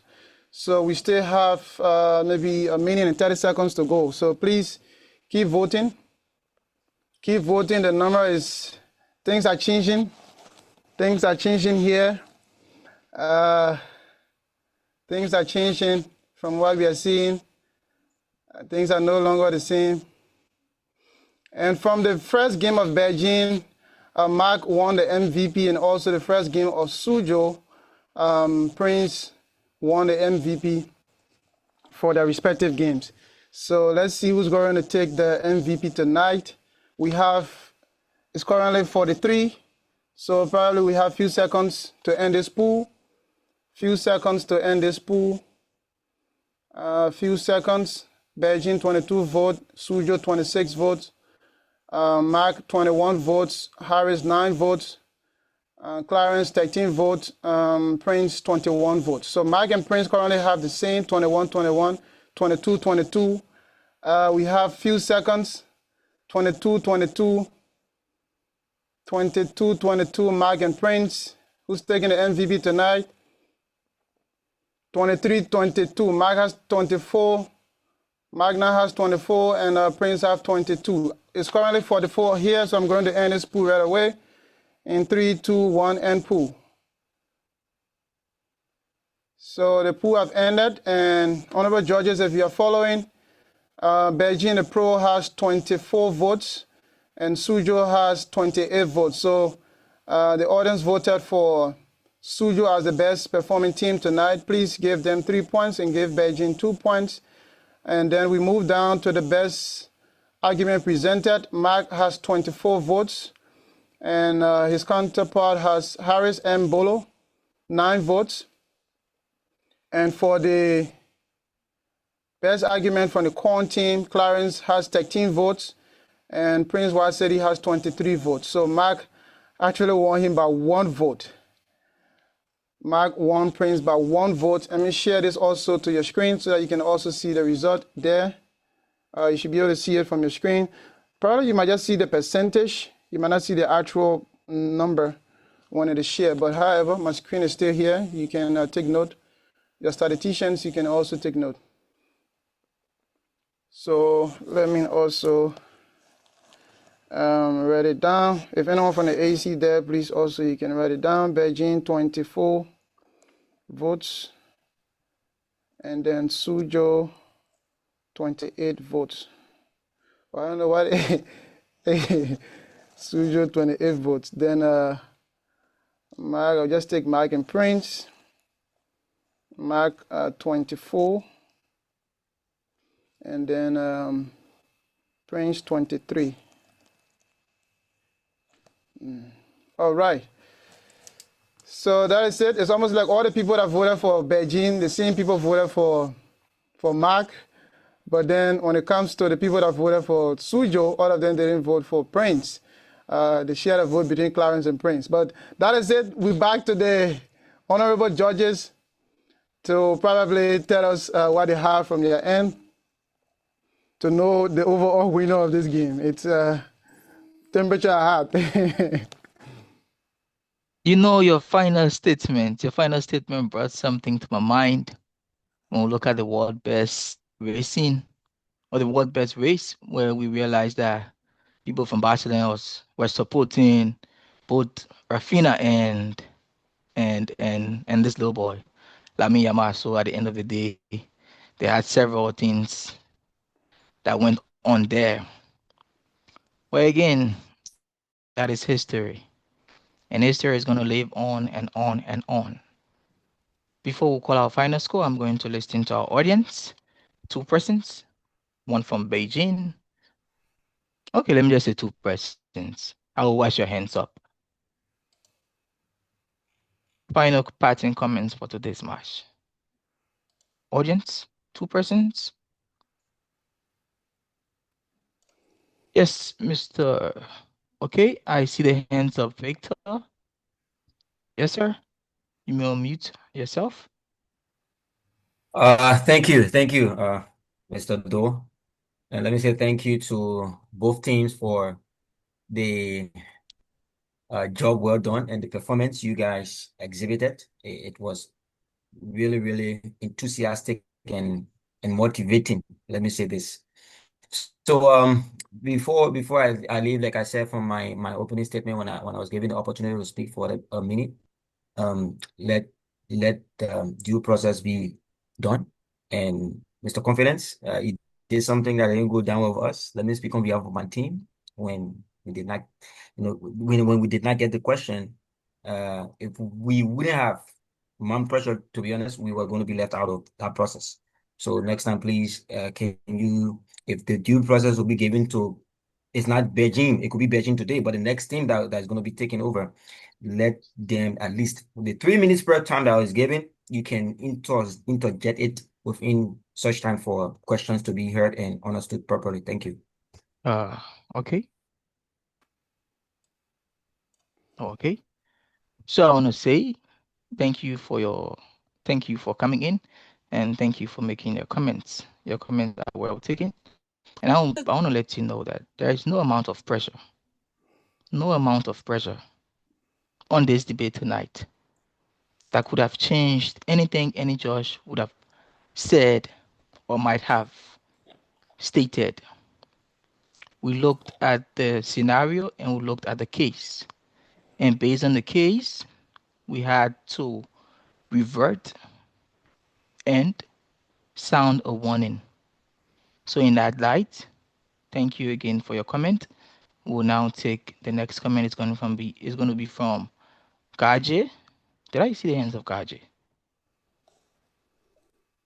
Yes. Thank you, sir. All right. So again, the name remain constant. Gaje Mana Juniors. So what a beautiful game today. And honestly, like a game after a game is like something that I learned earlier in literature is a narrative hook, right? So like the first game you will say, no, I'm not going to miss the next game. and it is just like that. Honestly, we are seeing potential, and we are seeing Liberian students coming out, at least to speak out. So we are so glad that we had our students out. But one thing I would love to recommend is those teams, if we have female players, I would love those teams to really try and build those female players up, at least so we can see some female participation. And even like the comment sections, we are not seeing our female speaking. We would love you to come out at least to speak. Honestly, these are platforms that build us as we leave from here today or tomorrow. We are in the driving seat. So these are platforms that are meant to help us. Again, the judges, the players, we say thank you. And I won't end my appreciation without speaking to the office of the president for organizing this all important debate. So, Mr. President, honestly, you won our support during the election, and you are validating why we supported you during the process. So again, we say thank you to the judges and every other person. And please take notes the internet issue. You, the judge, and your description may not be law and gospel, but it is for the good of all the participants. Thank you. Yeah, yeah. Thank you. Your comments are also taken. At this time, I'm going to turn over to my two judges for their parting comments.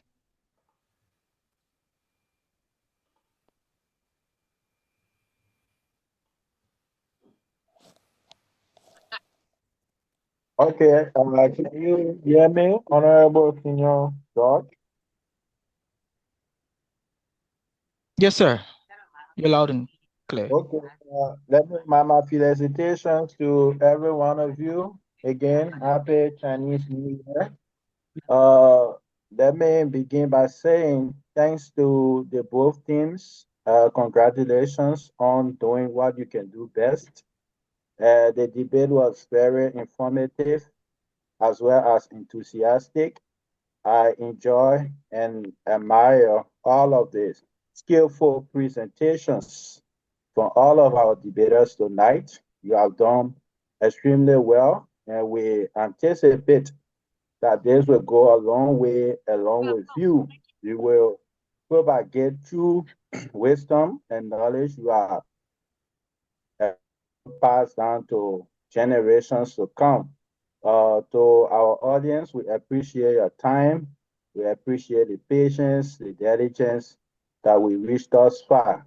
We hope or we anticipate that in the future, our speakers can be more informative, even though they did extremely well.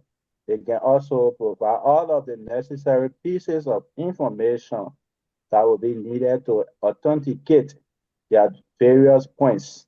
So once more, thanks to every one of you, and congratulations to the team that will win. I wish you all the best in your future games. Thank you.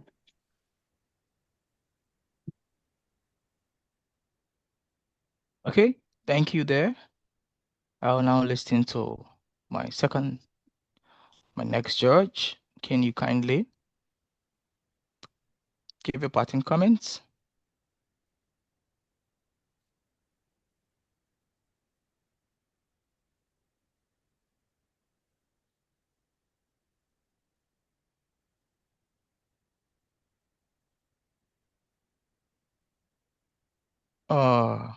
Judge Mario, are you still with us? I just saw you. Oh, yes, sir. Yes, sir. Okay, I was muted. So am I being heard? You're being heard, sir. Okay, so let me say a big congratulations to the both team. I think tonight's game was very much informative, and I say for a fact that the preposition tonight was challenging, and I just want to say kudos to the both teams that gave us a great information tonight that made us to learn a lot on this platform. I'm strongly convinced that people who are following from around the globe learn a lot like we did. And I'd like to also encourage the both teams, as my coach George said, to give us more information, especially for the pro team, because we look forward to learning a lot from the pro as well as the con. But on the overall, I can say that the argument was very much informative. We look forward to greater games ahead, and we hope that we will see a better games being played. So far, so good. It was great. Thank you. Okay, thank you there for your final statement. So far, so good. It was a great game. Let me remind you tonight that this game was brought to us by the Academic Excellence Committee through this current leadership, and they've been doing extremely well. To our viewers and listeners by the Facebook, YouTube, and other social media platforms of the LSUIC, I want to say thank you for staying with us. And now I'm going to go into reading our final score.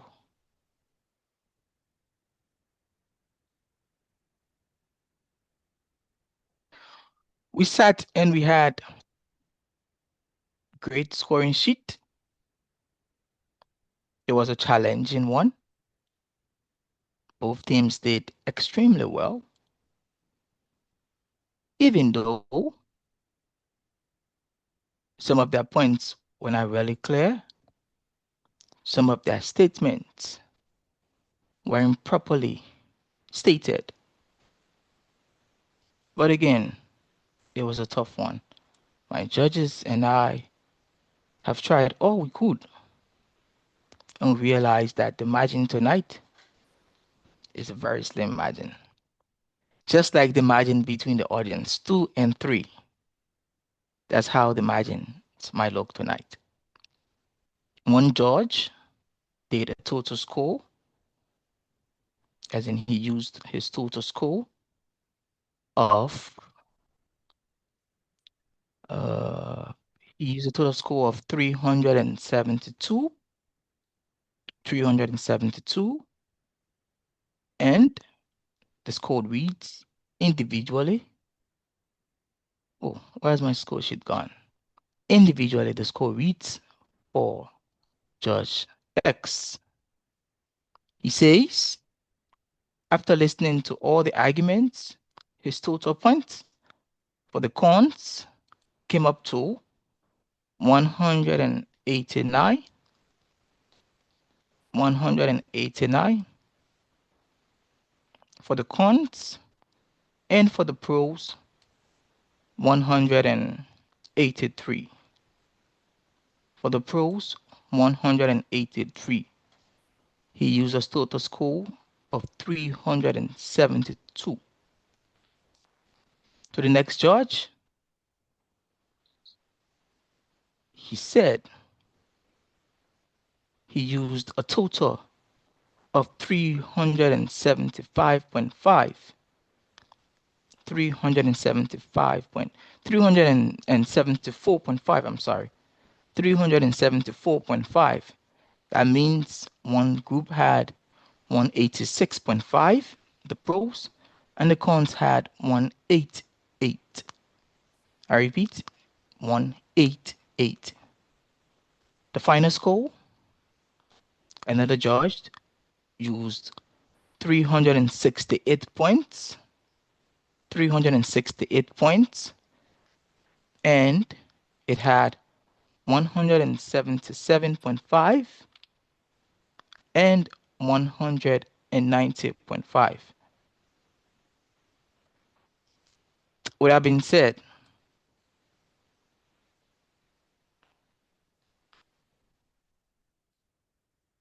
Mr. President, am I being heard?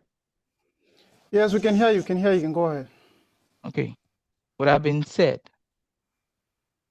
from the audience, we had 3 and 2 in favor of the cons, and our total score for tonight's game reads 449 points. 449 points.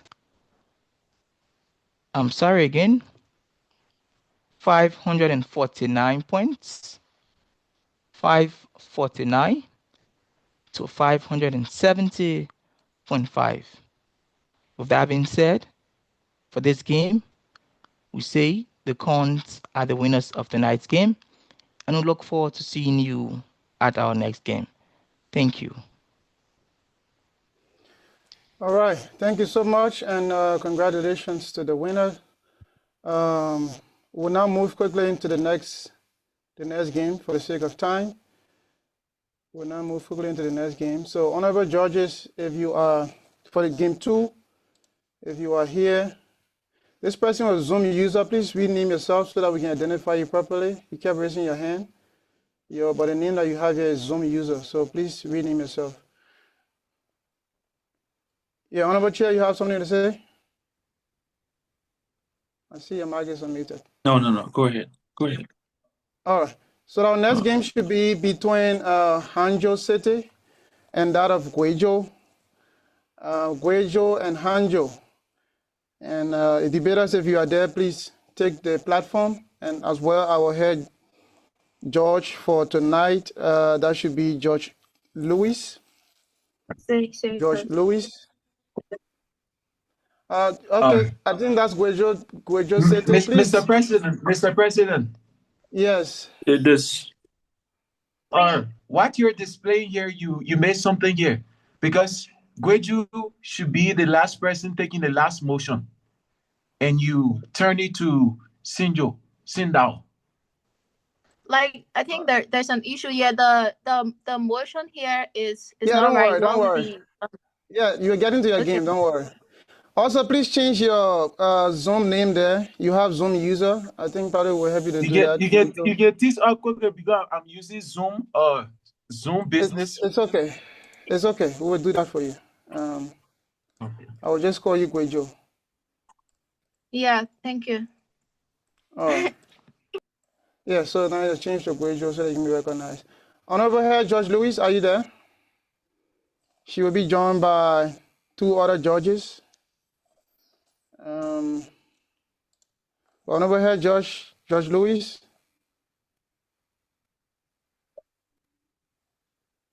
If you are there, kindly unmute yourself so that we hear you. Yes, I'm here. All right. Yeah, so you can take it up from here. But before that, Honorable Confidence, though, are you following? Honorable Doe?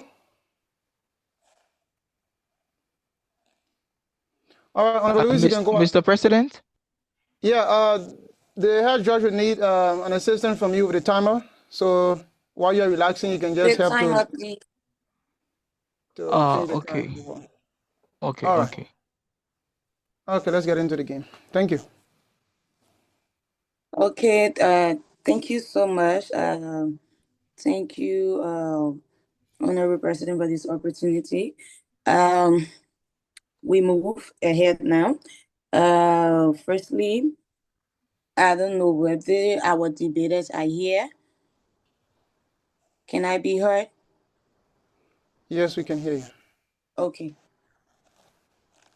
Hangzhou City, are you here? Hangzhou City?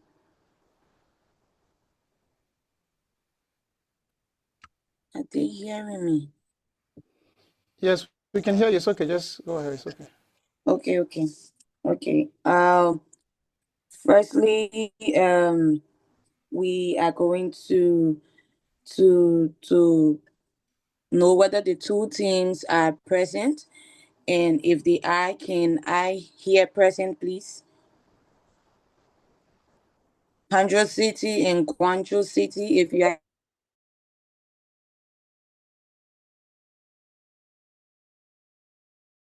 Yeah, Guizhou is present. Okay. Here. Thank you so much. Hangzhou City, are you here? Yeah.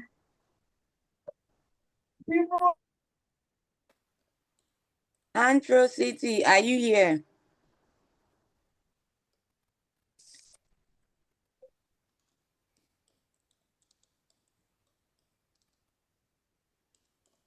Hangzhou City, are you here? If you are here, please unmute your microphone and just say present, please.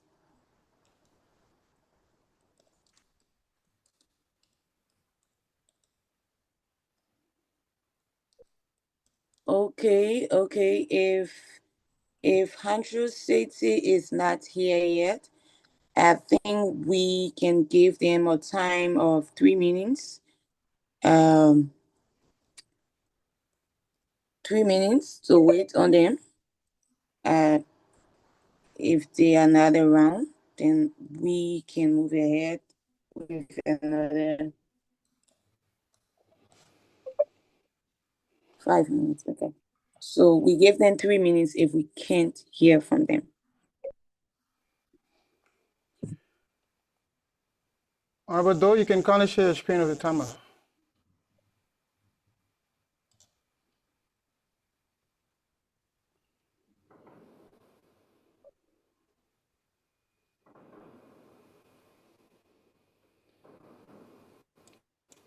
Honorable Confidence as though.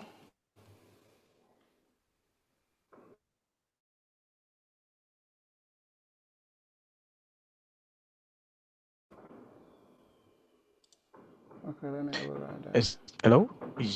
Yeah, can you please? 2 minutes. I'm sorry. 3 minutes, please. Okay, 3 minutes. Yeah.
Oh, I got it covered.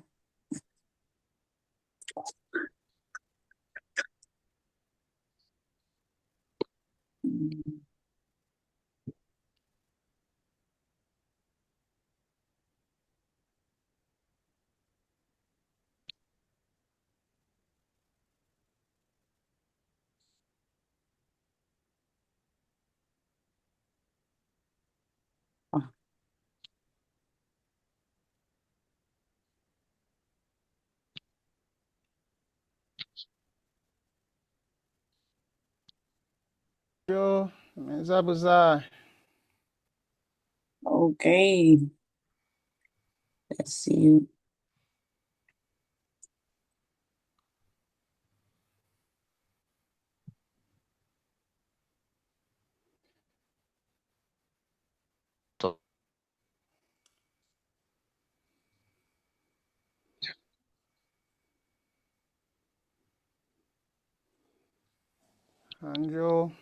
Anjo, the time is going. Are you here?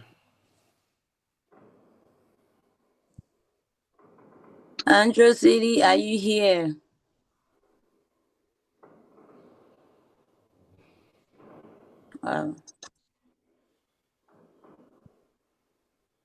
Okay. Why the time is going? Mr. President, the last time they said they were traveling. Are they still traveling today?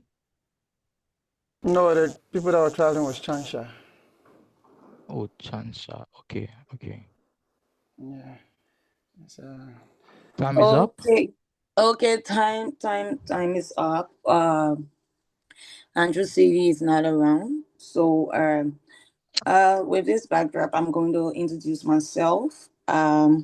My name is Louise Antoinette Williams, and I have the honor to serve as head judge today for the winter LSUIC debate.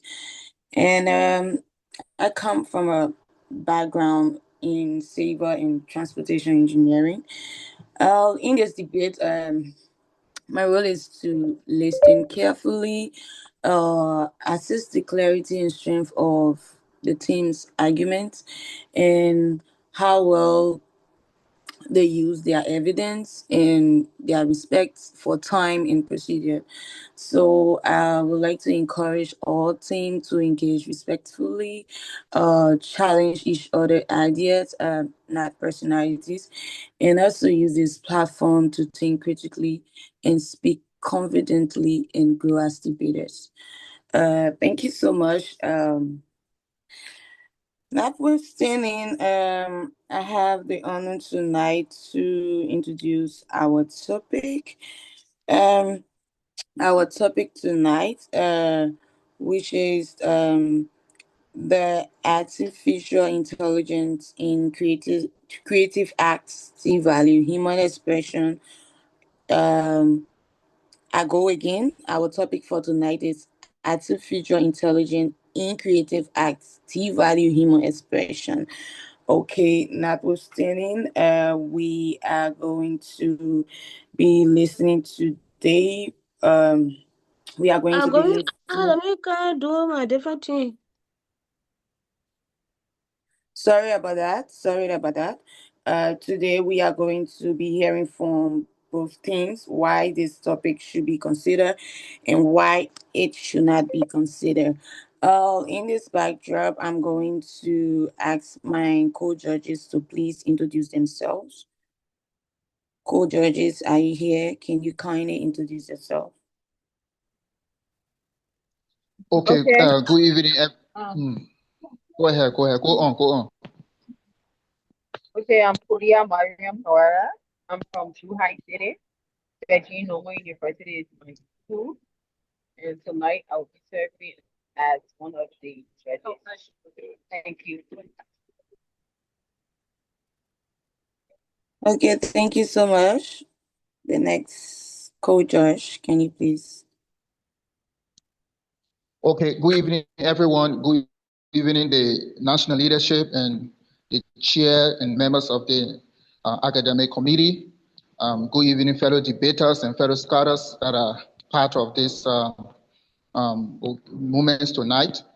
My name is Alexander Domajo. I'm from the Jiangsu province, coordinator of Jiangsu province, and one of the judges of this debate session tonight. Thank you for the opportunity. It's an honor working with you guys. Thank you again. Okay, we have a correction. Please take note that the topic has been changed. Our new topic for today is, should engineers be paid more than politicians? I'm so sorry for what happened. There was a change of topic. So, Hangzhou City and that of Guangzhou City. Sorry, we apologize. Our new topic for today is, should engineers be paid more than politicians? This is it. So please take the correction and thank you very much. Okay, Honorable Counsel, do you have anything to say before we start the debate? Honorable President? Yeah, I think we. Yeah, Honorable Chair, go ahead. Yeah, okay. Let's just go ahead. It's not a change of debate topic from the original topic. There was a slight error that we corrected, so it's the same topic you guys are debating. I think they are ready for it, and we can go ahead.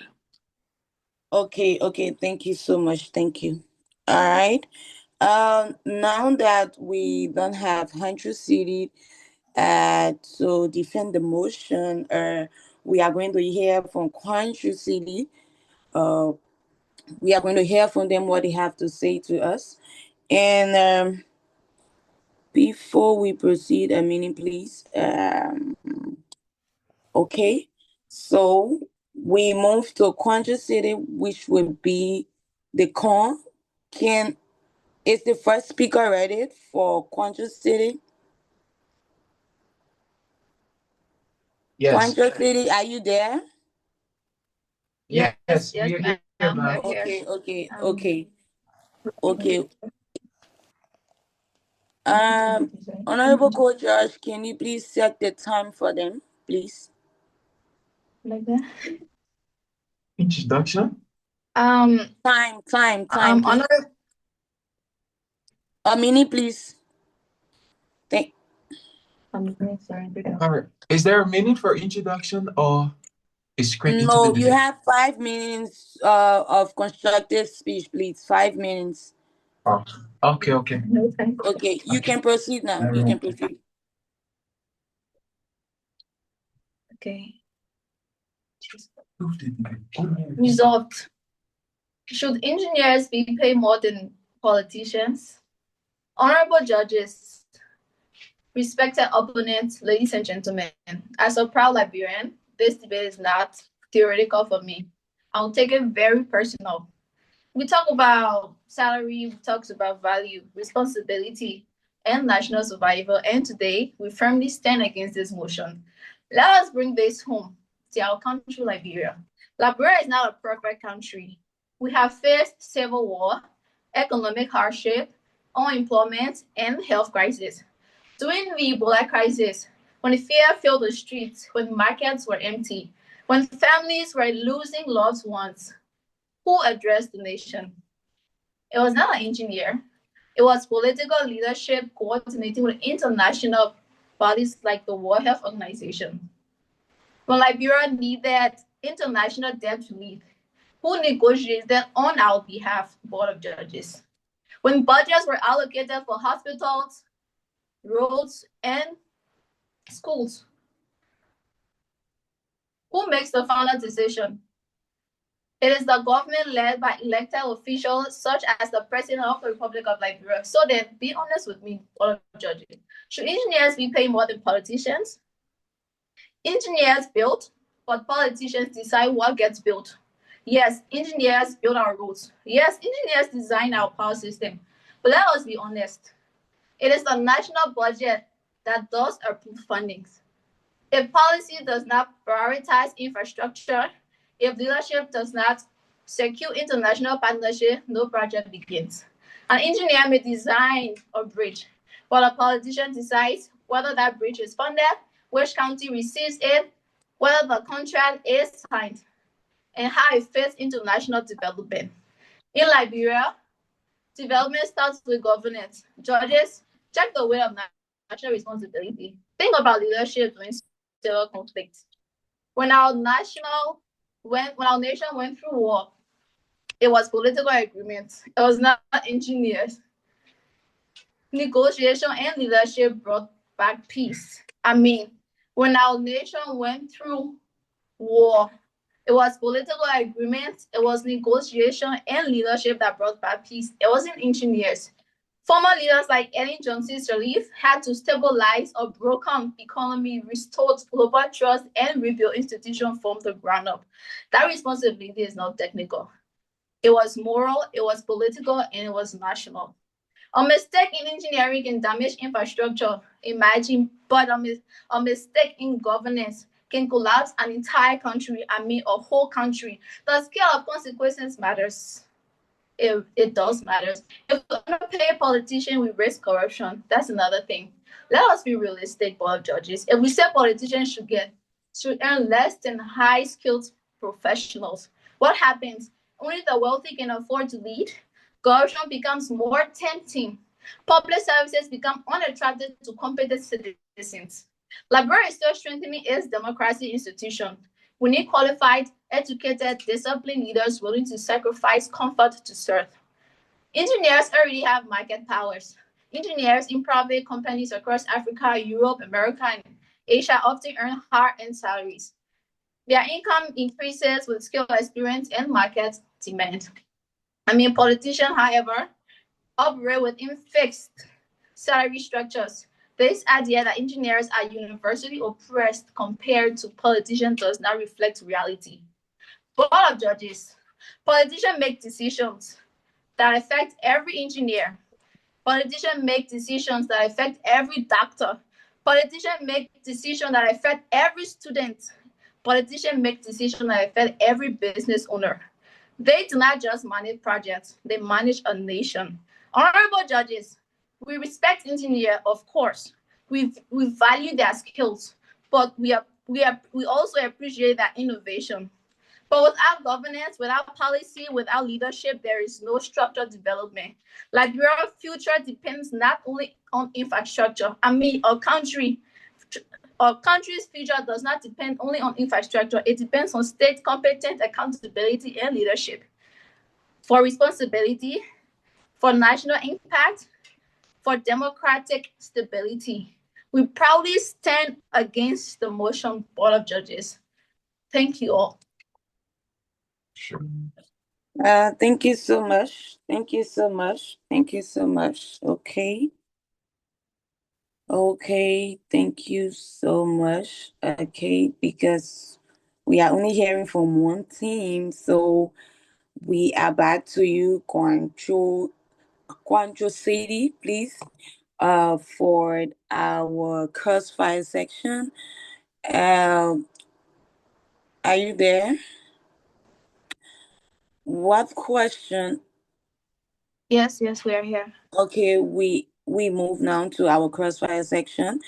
I guess you had some question that you wanted to ask your opponent team. So can you please ask this question? You have 30 seconds to ask the question. Okay, so I think it would have been more better if my opposing team were here.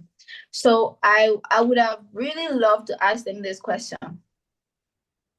If it was not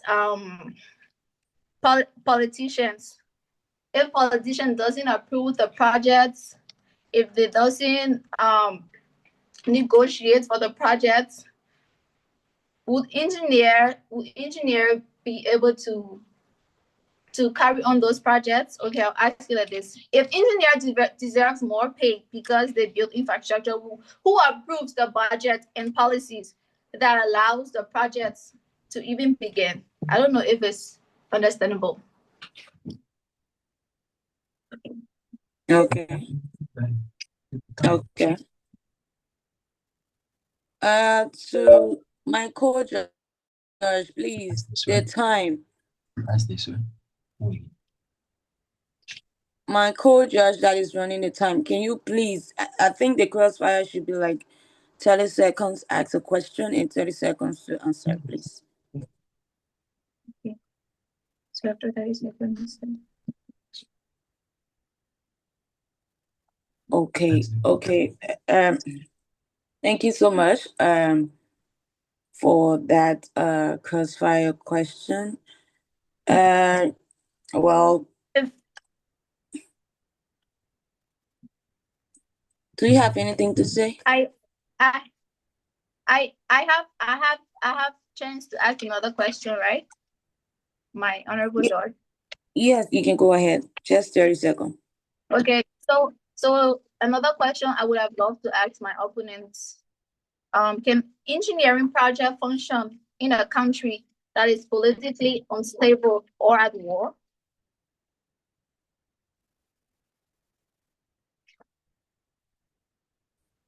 That's another question I would have loved to ask. Thank you. Your time is running.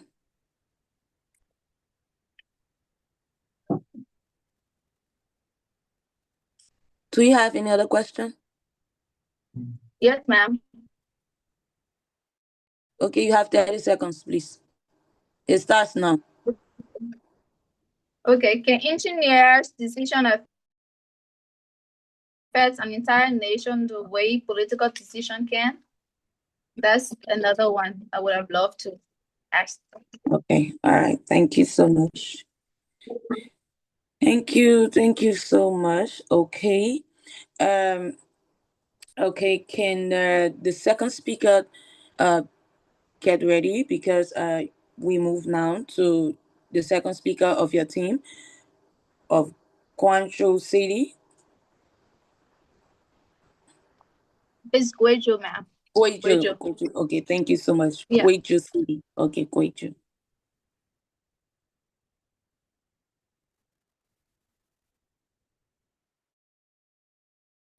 Second speaker, are you ready?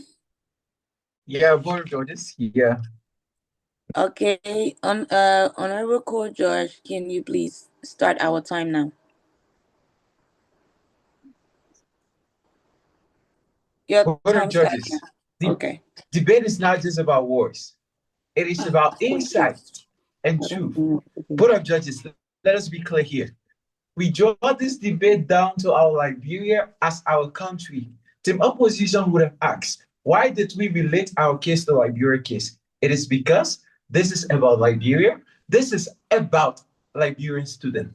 Board of Judges, during the Liberian Civil War, roads were destroyed, bridges were destroyed, buildings were destroyed. But what ended the conflict? It was political agreement, political negotiation, and leadership. Peace came before reconstruction. Without political stability, engineers cannot build roads or bridges. Board of Judges, you cannot build roads in a battlefield. You cannot construct hospital in chaos. Governance creates peace. Governance creates stability. So if we underpay politicians, what stability are we creating in our nation?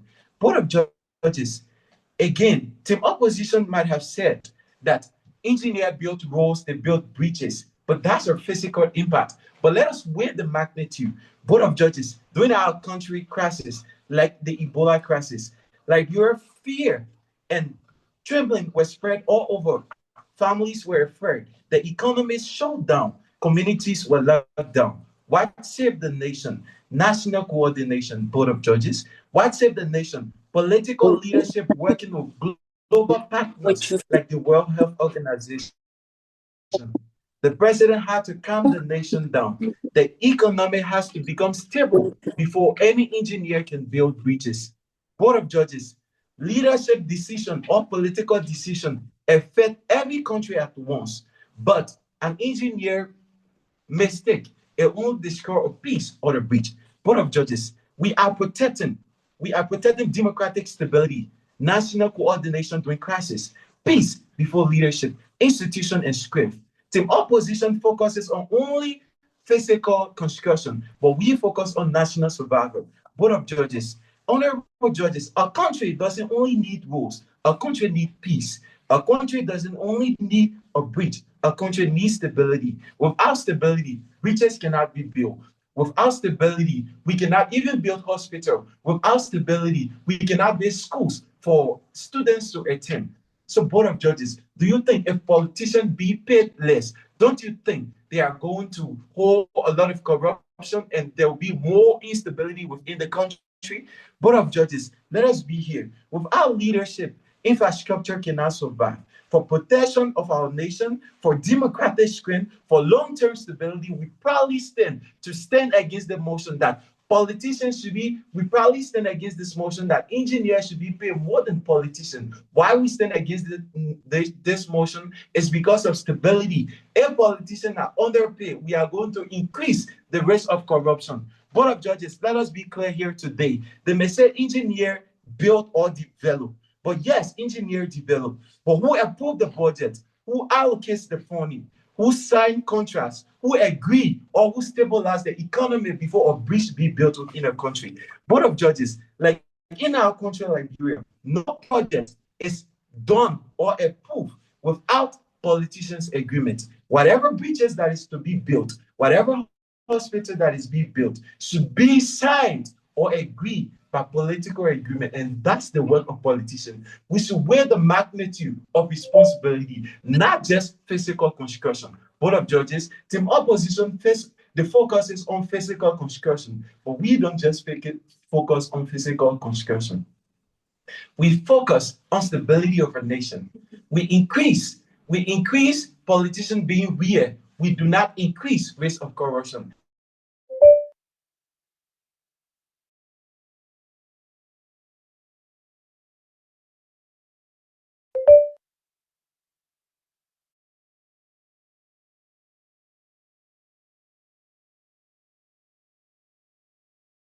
economic growth depends on stable monetary policy, tax policy, foreign investment law, and international diplomacy. And all these, they are agreements that is done by politicians, not just engineers.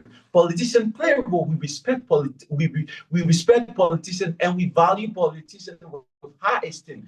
Therefore, politicians should not be underpaid. Regardless, they should be paid high so that we can reduce the rates of corruption and also reduce the rate of a country being unstable. If a country is unstable, there's no bridge that can be built. If a country is unstable, there's no hospital that can be built. For these reasons, Board of Judges, we beat team opposition. Thank you so much. Okay, thank you again. Thank you so much for that reporter's speech.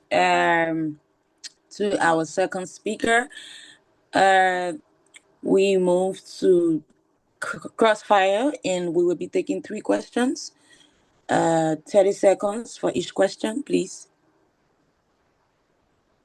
So my first question is, every country that faces crisis, every country that faces instability, there's no possibility that a bridge can be built or that an infrastructure can take place. So my question is, if government are underpaid, don't you think there's going to be a lot of corruption that may cause instability within an economy? Okay, thank you so much. We move to the second question. So my second question to team opposition would be, don't you think if you underpay politicians, or you reduce their pay, or you pay engineers more than politicians, don't you think that is going to make politics unattractive? Don't you think it's only the worthless that are going to contest for political job? Don't you think that only corrupt people are going to join if you underpay politicians? Okay, thank you. We move to the last question. So my last question is, if you're saying because engineers study physics, because engineers study mathematics, because they do a lot of physical work, should they be paid more than political leaders who make decisions before budget be approved for bridges? So my question goes to team opposition. Don't you think politicians should be paid high so that more people will contest for political position? Okay, thank you so much to our second speaker. Thank you for your 3 questions.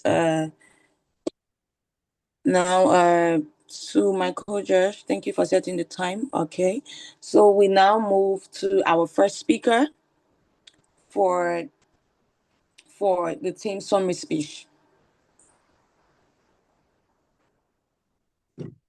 Our first speaker. First speaker or second? First speaker. Okay. Where this is? Our first speaker for the summary speech. You have 5 minutes, please. Are you ready?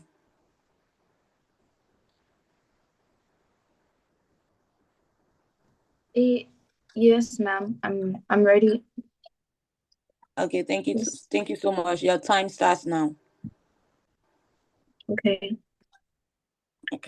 Honorable judges, respected opponents, even though they are not here, let us be very clear about what this debate is really about. This is not about disrespecting engineers. It is about protecting national stability and about preventing corruption. This is about ensuring that leadership in countries like Liberia remains strong, accountable, and accessible to capable citizens. And here are what team opposition failed to know. They ignored governance stability.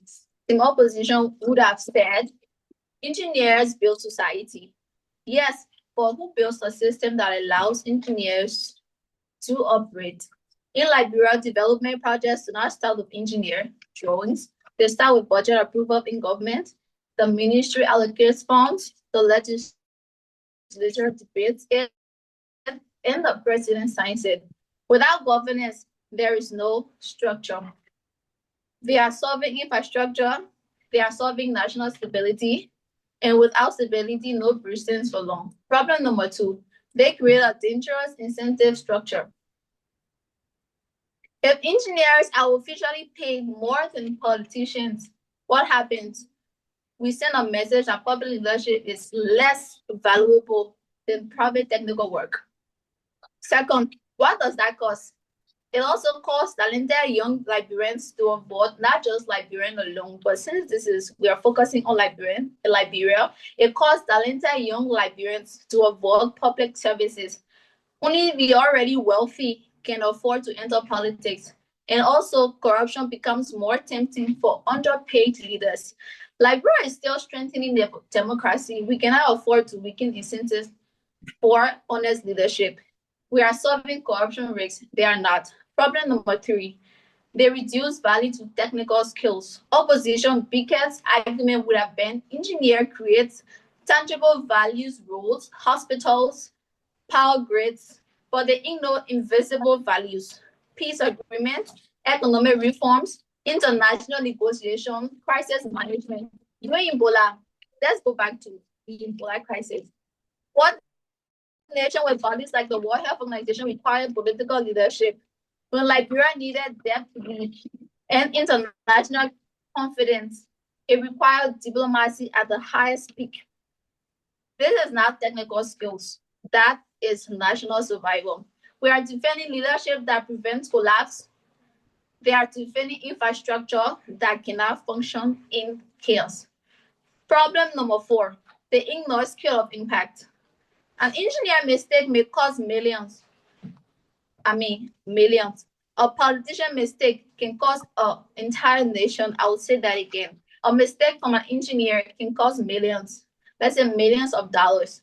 But a mistake from a politician can cost an entire nation. Look at global politics. Look at how decision-making powerful institutions like the United Nations affect an entire region. Scale matters. Responsibility matters. Impact matters. Salary reflects scope. Here's the reality. Liberia has no war. Liberia has no poverty. There has no instability. When the conflict ended, it was not engineering that restored peace. Of course, no. It was political negotiation. When our country needed rebuilding, it was national leadership that restored international trust. Former leaders like Her Excellency Madam Ellen Johnson Sirleaf had to rebuild a shelter system from scratch. Imagine that, my honorable judge. That responsibility was not rebuild blueprints. It was not rebuild blueprints. It was about rebuilding hope. What we solved, they don't. We solved leadership accountability, democratic stability, corruption prevention, national crisis management, and long-term policy direction. They only solve technical construction, technical constructive values, but without governance, technical values cannot scale. Without policy, projects do not exist. Without leadership, development collapses. My honorable judge, if we undervalue political leadership, we weaken the very foundation of our democracy for national stability, for responsible governance, for the protection of our future. So for this reason, we proudly stand against the motion that engineers shouldn't be paid more than politicians. Should be paid more than politicians. Thank you. Okay, thank you so much. Thank you for our summary speech. Okay. All right. Are you there? Yes, we are here. Okay. We are here. Okay. Thank you so much. Thank you so much. We now move to our Grand Crossfire. Yeah.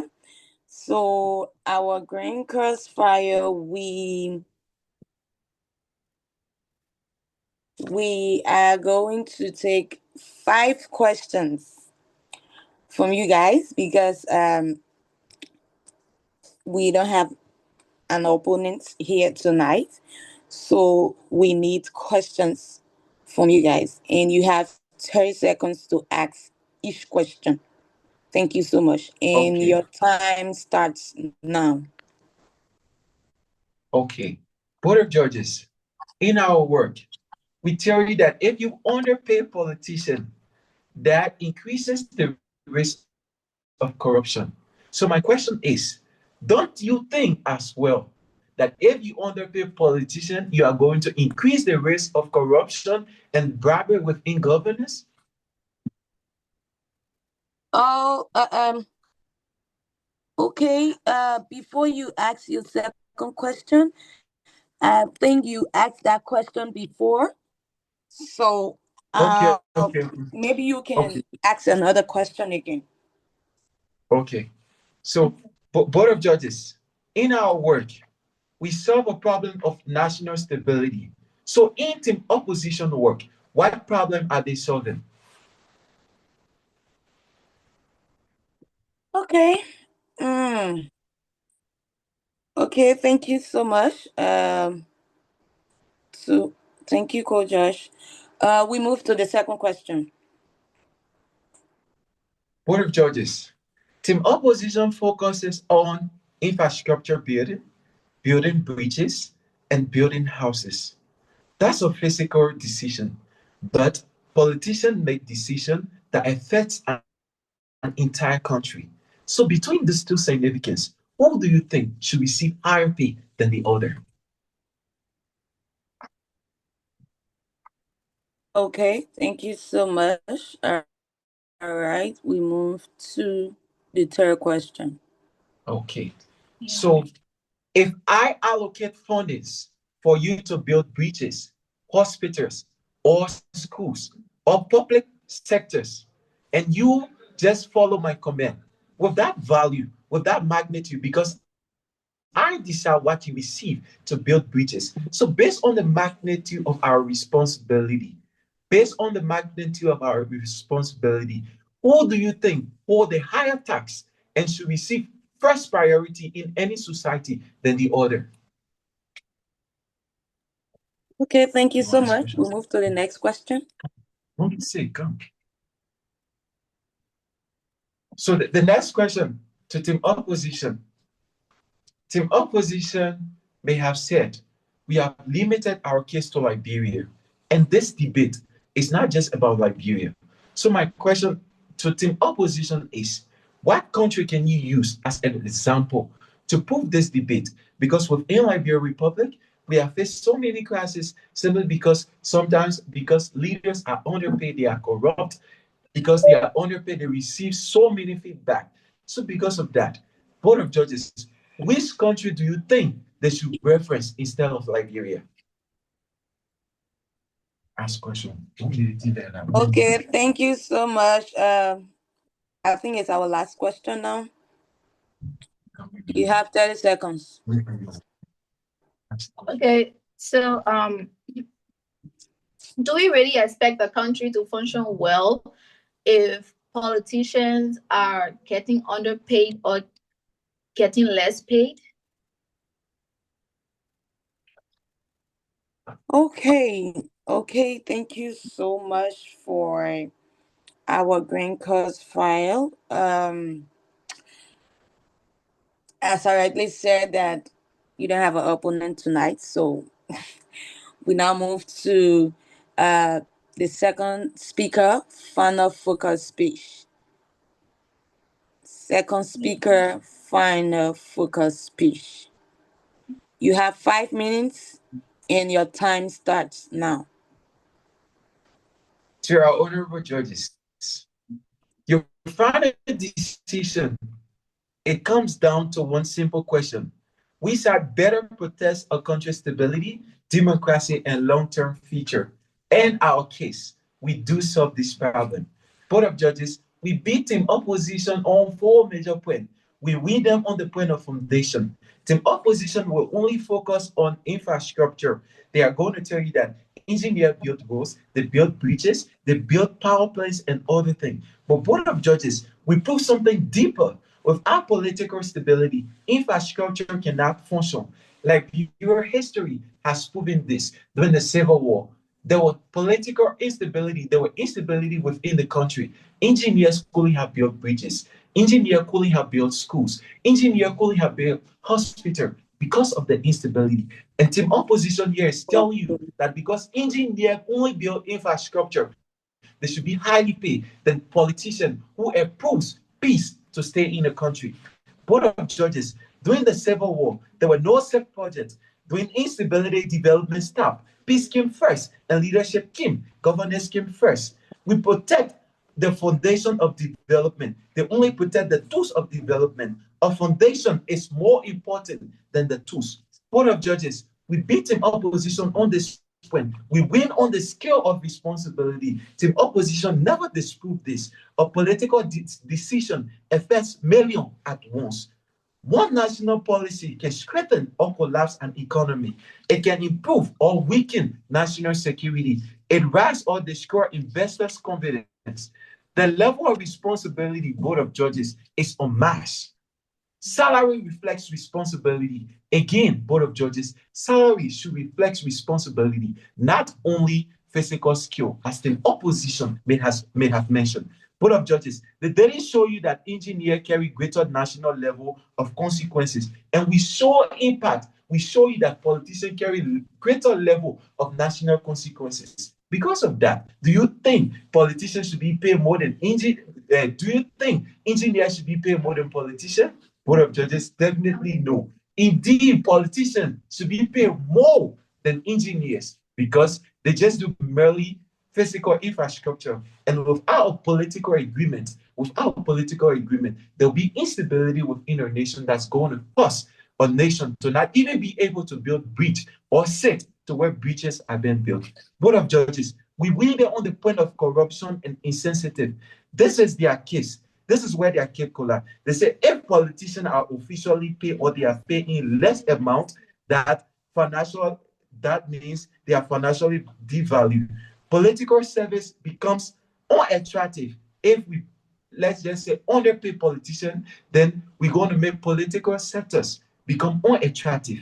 And we're going to make only the worthy to enter politics. And corruption temptation going to increase because politicians are receiving less salary. Their corruption is going to increase, and the temptation towards corruption is going to increase. Board of Judges, a country that is still building a democratic institution, we weaken insensitive or weaken democracy if we pay engineers more than politicians. Board of Judges, they didn't answer these weeks. We protect governance stability. They ignore it. And they also define their definition of value was too narrow. They might have said, or politicians build infrastructure, they build bridges. That would have been the only point of team opposition. And this is what we're saying you. That is just a mere physical thing that you just build. But Board of Judges, let us understand that politicians make those decisions before any infrastructure is taking place. We expanded the value. We expanded value by saying value include peace, crisis management, international diplomacy, national direction. Board of Judges, let us come to this crisis. During the Ebola, leadership matter.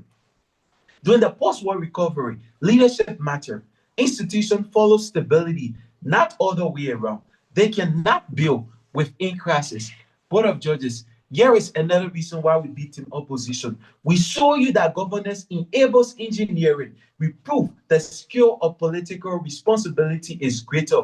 We expose corruption rates in their model, and we granted our case on Liberia real-time history. They never disproved that leadership is more important. They argue importance. We argue national survival. Honorable judges, our country does not only need builders, our country needs guardians of stability, for responsibility, for democracy, for national protection. Board of Judges, we firmly stand against this motion that engineers should be paid more than politicians. Thank you.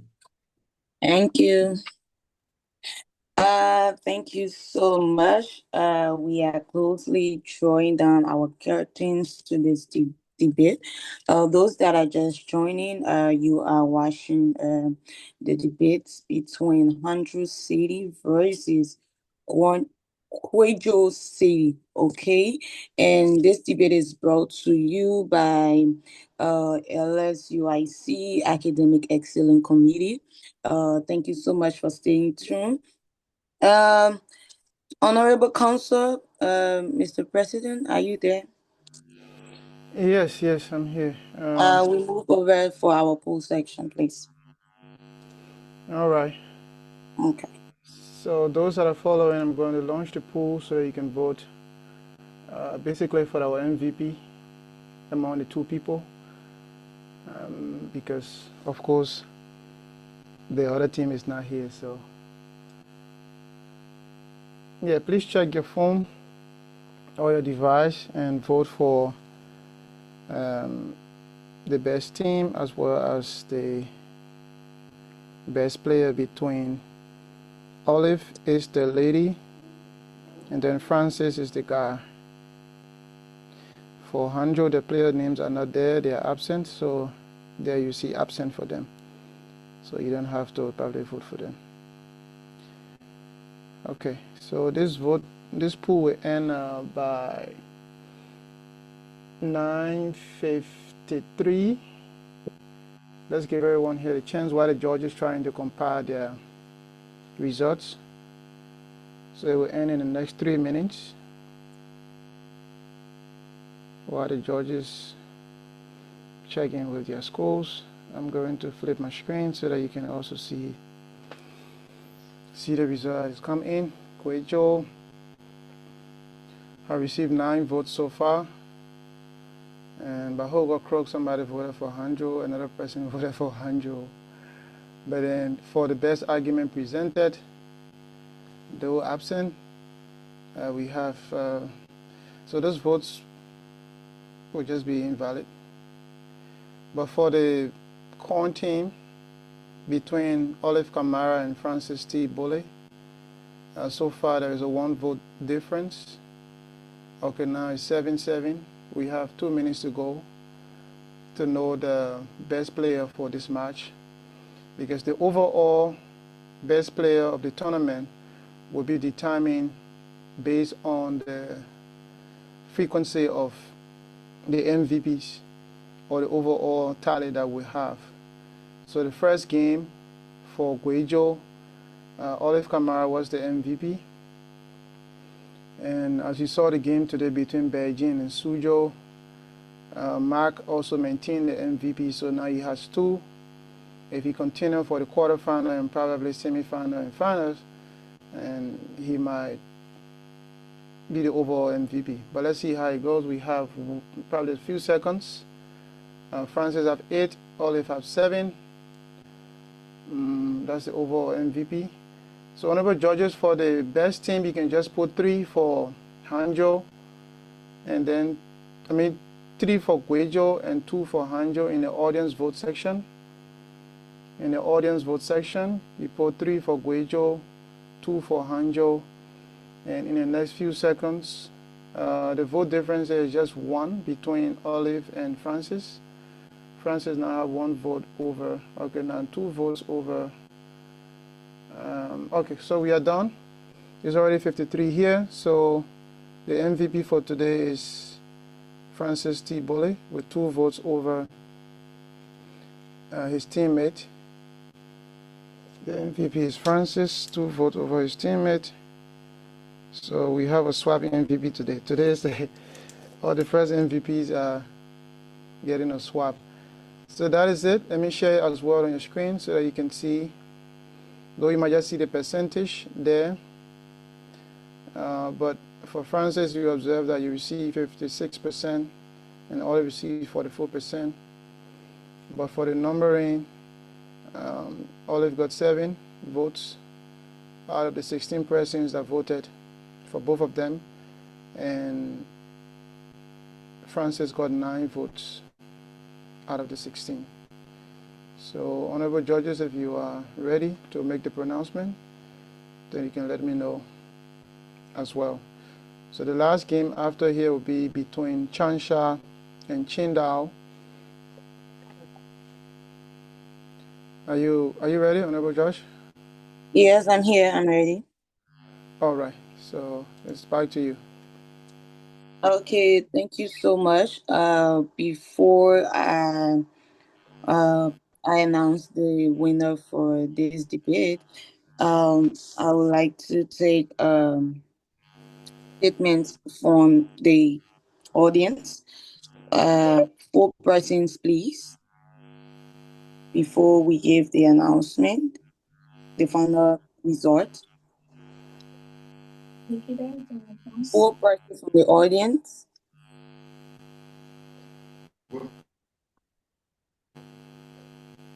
Can you please just unmute yourself and talk? 4 persons from the audience, please. Honorable Gaje, you can go ahead. Your hand is raised, so you can start. All right, thank you, Honorable President, and thank you to our wonderful judges. Sorry, I hope I'm not dominant today, but I'm put to actually comment on this second game. I would love to say thank you to our participating teams. Thank you to our players for their actual work done. And I will specifically speak to the presentation of Francis. Francis, thank you. I think of all the debaters I have seen, I saw an attitude of a debater. I saw your gesticulation, and I saw your point being put. So keep it up, and to the rest of the guys, keep it up. Thank you.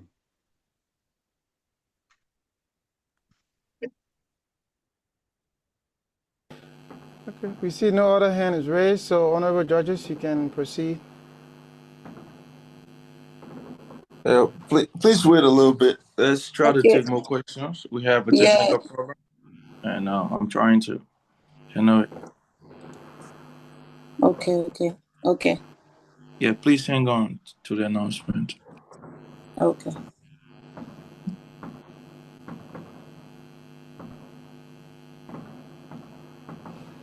Let me see.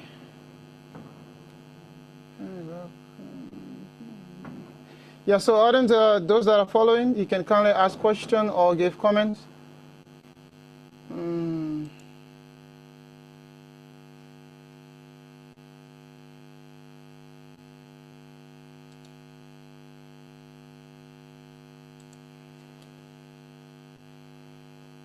So our audience, kindly ask question, raise your concern, your observation.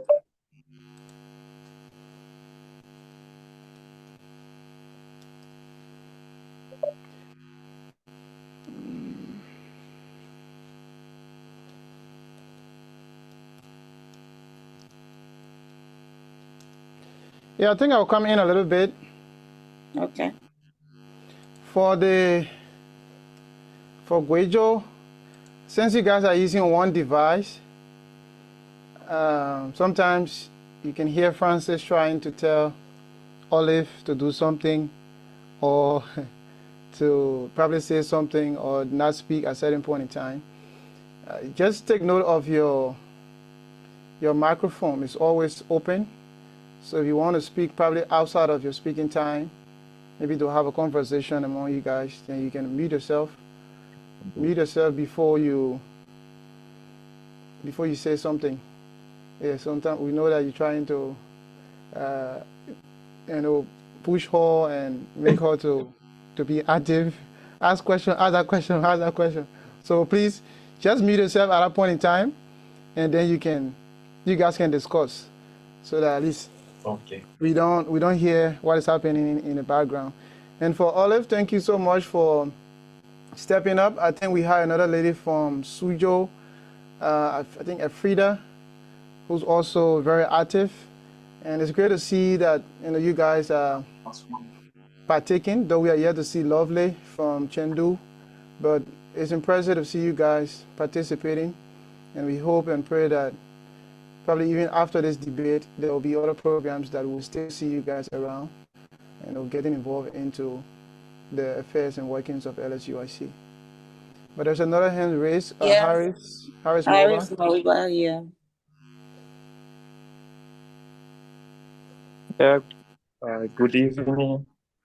I'm Harris Molo. I just want to raise some concerns regarding these activities.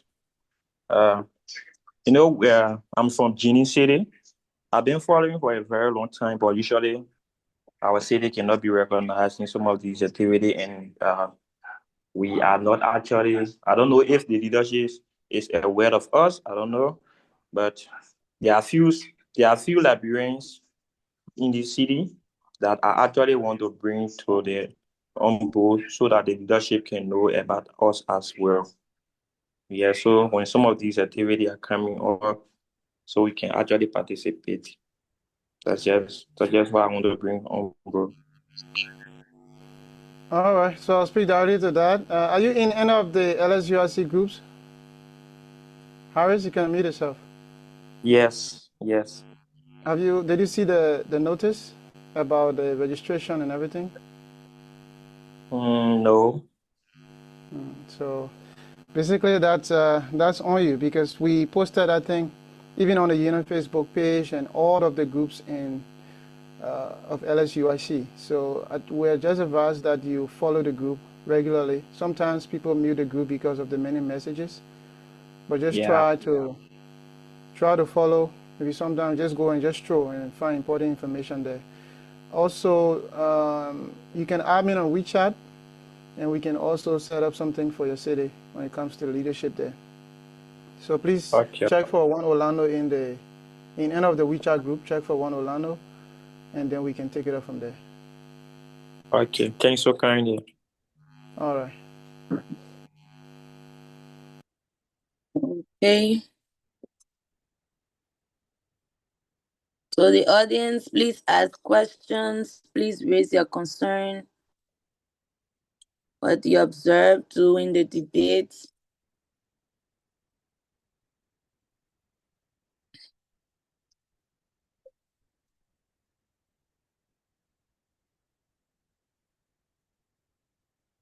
To our audience, please ask questions, your concerns, your observation is highly needed.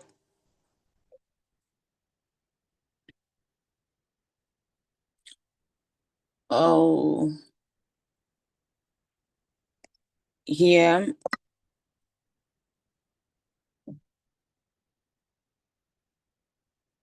Okay, now, we have been here for a while now, and to our debaters, we want to say thank you so much for the job well done. You guys did a good job. Yeah, but I would just add up to what the Honorable President said. Next time you can properly structure what you want to present, and your posture matters a lot because your camera is on. So no matter what happened, if you were, this is like an online platform. You are not seeing you are not seeing people in person. But what if you were seeing people in person? Your posture, it was not at the point. So next time, I'm kindly asking that you please try and work on your posture. Okay. Thank you so much. Thank you so much for this question to our audience. And now we move to our honorable judges, my co-judges, for their parting statement. Honorable co-judges, are you there?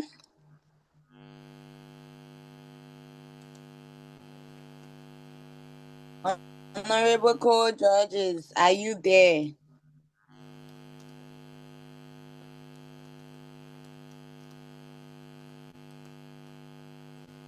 Honorable co-judges, are you there? Yes, I'm here. Sorry, I'm here. Okay. Can you please give us your... Parting comments? Sorry, parting comments? Yes, parting comments. Oh, okay, thank you. Parting comments, excuse me, parting comments before we announce the results. Okay. Thank you. Okay, let me say thank to our senior judge, who is the head of the protocol for tonight.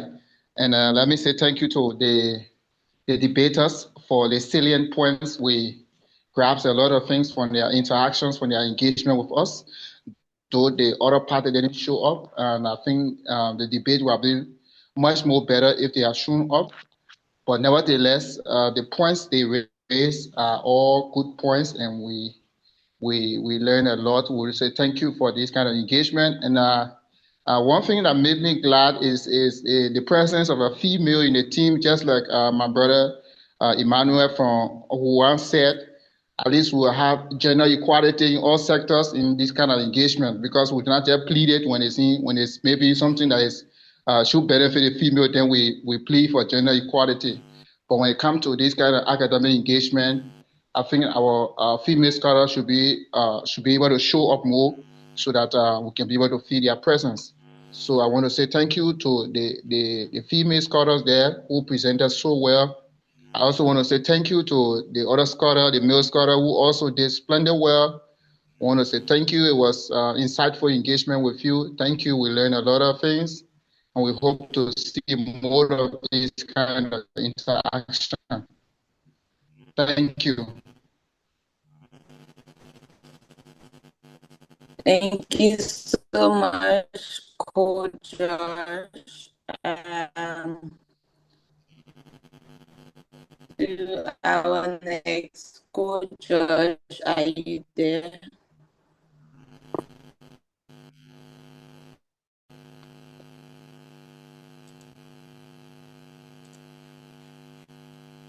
To our next Co-Judge, are you there?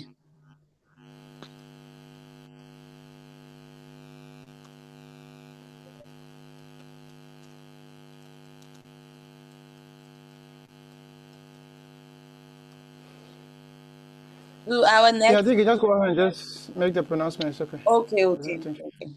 Yes, All let's go right. ahead. Go ahead. Oh, okay. Thank you so much. I would like to say a big thank you to the team, Guizhou City. I would like to say thank you and congratulations again for participating in our debate. And though your opponent is not here, notwithstanding, we move to our score for today. Okay, our total score for Guizhou City for George number 1 is 190. 190. Okay, our total score for George number 2 is 180. This score is for Guangzhou City, because we have only one debater here today. And for George number 3, our total score is 191. Okay, so our honorable president launched the poll, and our audience voted, and the audience vote for pro, which is Hangzhou City, have 2, and the audience vote for con is 3 points. So I'm honored to announce our winner for tonight, which won with a point of 564 points. The con team, which is Guizhou City. Congratulations. Thank you so much. Thank you for your judges. Thank you for the judges. Thank you. You're welcome. Thank you. You're welcome. All right, so that's it. Thank you so much to our head judge, Judge Louis. Thank you so much, and to the debaters, thank you. Congratulations. You're welcome. You are now in the quarterfinals. So let's hope that you face another team that will appear or disappear.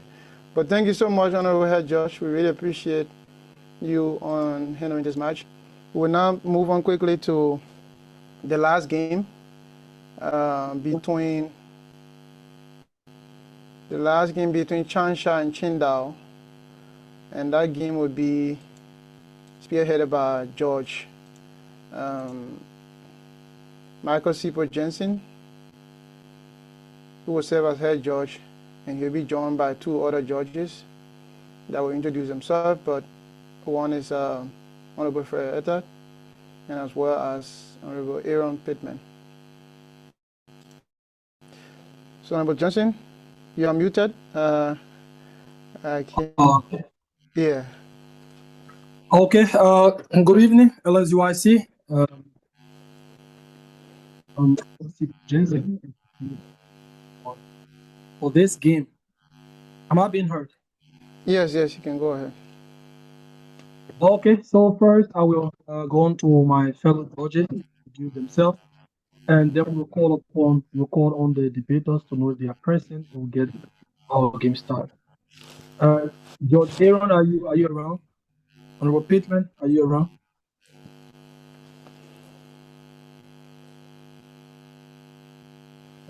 Any of the judges also, Judge Peretta, you can go ahead.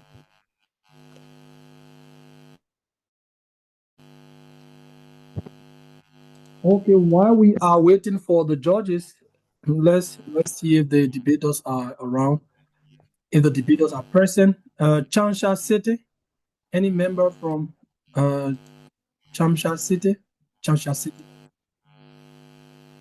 Okay, Qingdao City, are you present?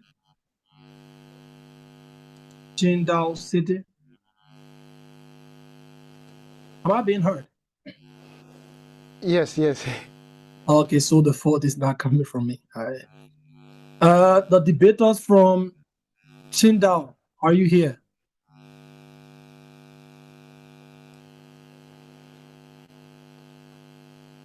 You really want to make things easier for us. The debaters from...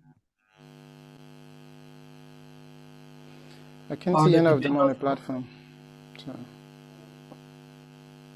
Okay, so we set the time up. Let me call again, just in case maybe my network is giving problem. The debaters from Changsha City, are you around? Any debater, probably one or two. Any representative from Changsha? Okay, none. Any representative from Qingdao City?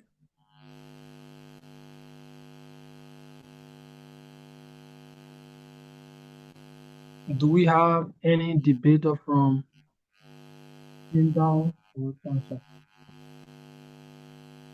Okay, so move on to the judges to introduce themselves, and we do according to our law. What the law says, if we don't have the debaters here, we'll read the law out after the judges, my co-judges introduce themselves.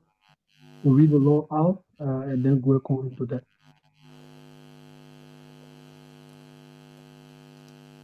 Our judges, are you here? And Judge Ferreira, are you available?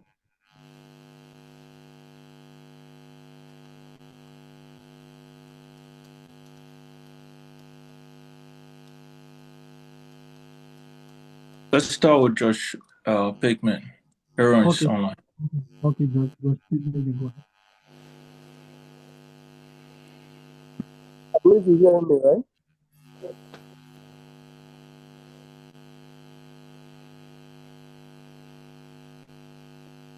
Hello, do you hear me? Yes. Oh, okay. So, are we to wait a little bit for the prayers because I heard you calling them and no response? We'll just go ahead with our introduction. Yeah, so we just introduce ourselves and then we read the law out very clearly. What the law says is the both things are present. Okay, all right. So I'm Aaron S. Pittman, and I will be serving as one of the judges from Guizhou City. Thank you. All right, so we just read the law out very clearly. I call one more time, and then we read the law out, and we go according to what the law says. Any debater from Changsha City, if you are here, you can just, maybe if you are speaking and we can hear you, you can just text. We are also looking at the chat section to see. Any debater from Qingdao also. Any debater from Qingdao also. Maybe if you are speaking and we are not hearing you, you can go ahead and just text and we'll see your text. Okay, so we read our law out very clearly. Our guideline number 1, letter K, says if both cities cannot enter the Zoom platform as indicated on the fixture, an additional 5 minutes will be given. After 5 minutes, if both cities cannot enter the Zoom platform, the cities will forfeit the point. So we will definitely, I guess probably all of us might have the rules right now. If there's a need to share the rules so we can see, I can share my screen. The president can do that, but I perceive that everybody, all the debaters are aware of the rules. Yeah. Okay. Thank you. Herr Josh. Let me come in and make a quick interjection. Can we please introduce our last Josh so we can go on to the timeline? Okay, yes, sure. Josh Ferretta, are you here? Yeah, somebody's proxying for her. And confidence, though, senior Josh will proxying. Okay. Honorable Dole, you can just introduce yourself, please.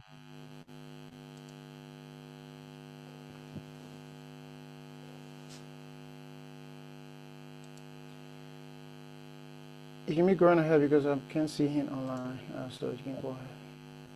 All right. So we will, okay, I repeat, probably if any member from Changsha or Qingdao, maybe you are here, you can let us know. If not, we put up the timer.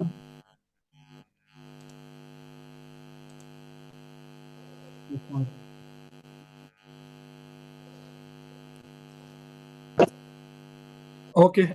Just let me know. And then I'll start the time. So we can wait a little bit for the for our last. Okay, I think he's not here. So, okay, start the time, please. Just start the time. So after the 5 minutes, according to our law, if the both teams are not present, the two teams will lose the point. We are waiting for 4 minutes. Maybe if you know somebody from Changsha, if you know somebody from Qingdao, you can say, it's a free point. You can just come and collect your point and go because the other team is not here. But we have less than 5 minutes. Any of the debaters from those both cities can join, and we get the game started. According to the law, in a case where the both teams are not present, the both teams will forfeit the point. Honorable President, it's over to you for now as we wait for the time to elapse. All right. So thank you so much, Honorable Head Judge, as we watch the countdown. So this is our last game for today, and tomorrow we should be having our last 2 games for the group stage, and thereafter we'll be moving into the quarterfinals with the top 8 cities. So after tomorrow, everyone fate will be decided. Or not after tomorrow, after the 5 minutes countdown, their fate will be decided as to if they make it up for the quarterfinals. And we want to appreciate all of the attendees, all of LSUIC members and non-members, and those following the program via Facebook, YouTube, or whatever channel that you are watching from. We want to appreciate you for following. And to all of the judges that have been with us in the first stage of this tournament, we have had, this is the 10th game, And we want to really appreciate all of you for availing yourself throughout this vacation period.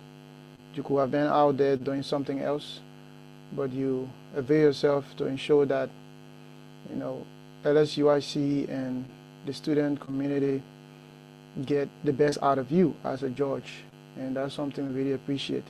And to all of the debaters and say this, that putting in efforts to show up for their games, as well as preparing to give us a better game like we had between Xuzhou and Beijing. The fixture of tomorrow is very tense. We should be having tomorrow, we should be having Wuhan going against Wenzhou. Wuhan lost first game, and Wenzhou as well lost the first game. So both of them really have to win. It's a tough one. They have to make their city proud. And we have one MVP. Wuhan never obtained an MVP for the first game. They also lost the first game. Wenzhou, Wenzhou also came in very close, but then I think that was Isaac. He couldn't obtain that. I think he played against Xuzhou. It was a very tough one. But then the second game will be between Chengdu and Xuzhou. That is a game that we are all waiting to watch tomorrow.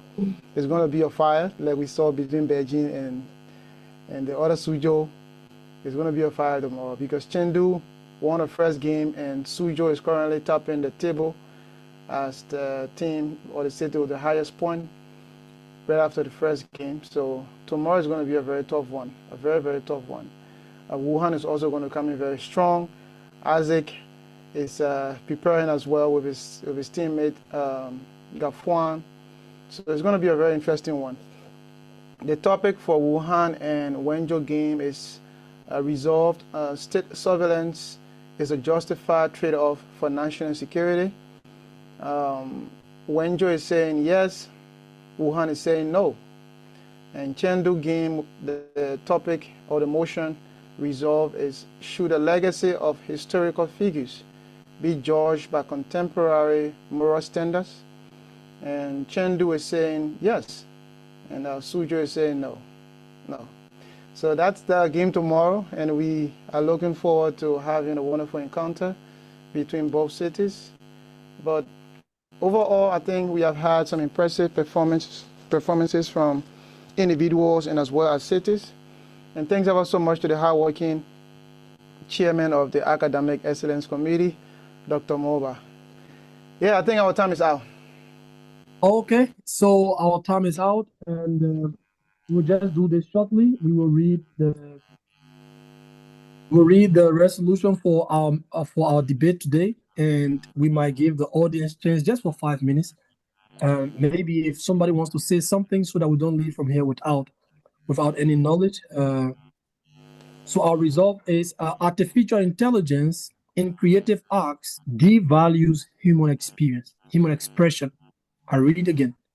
Artificial intelligence, AI as we call it, in creative acts devalues human expression.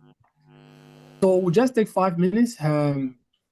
If anybody wants to throw something in on this topic so that the time doesn't just pass like that, you can just raise your hand and you get recognized, and probably you can throw a little light in. If you agree, maybe you agree to say it's true, artificial intelligence in creative acts devalue human expression. You can state your reason why. And if you don't agree that AI in creative acts devalue human expression, you can also just state your part. I saw somebody hand up. I don't know if you drop your hand, but you can just raise your hand, probably for 5 minutes, 10 minutes. We just lecture a little bit on the topic. We learn something new together, and we call it a day. I saw Guizhou. I think who was this Guizhou? Okay, yes. Guizhou Sete, you can go ahead.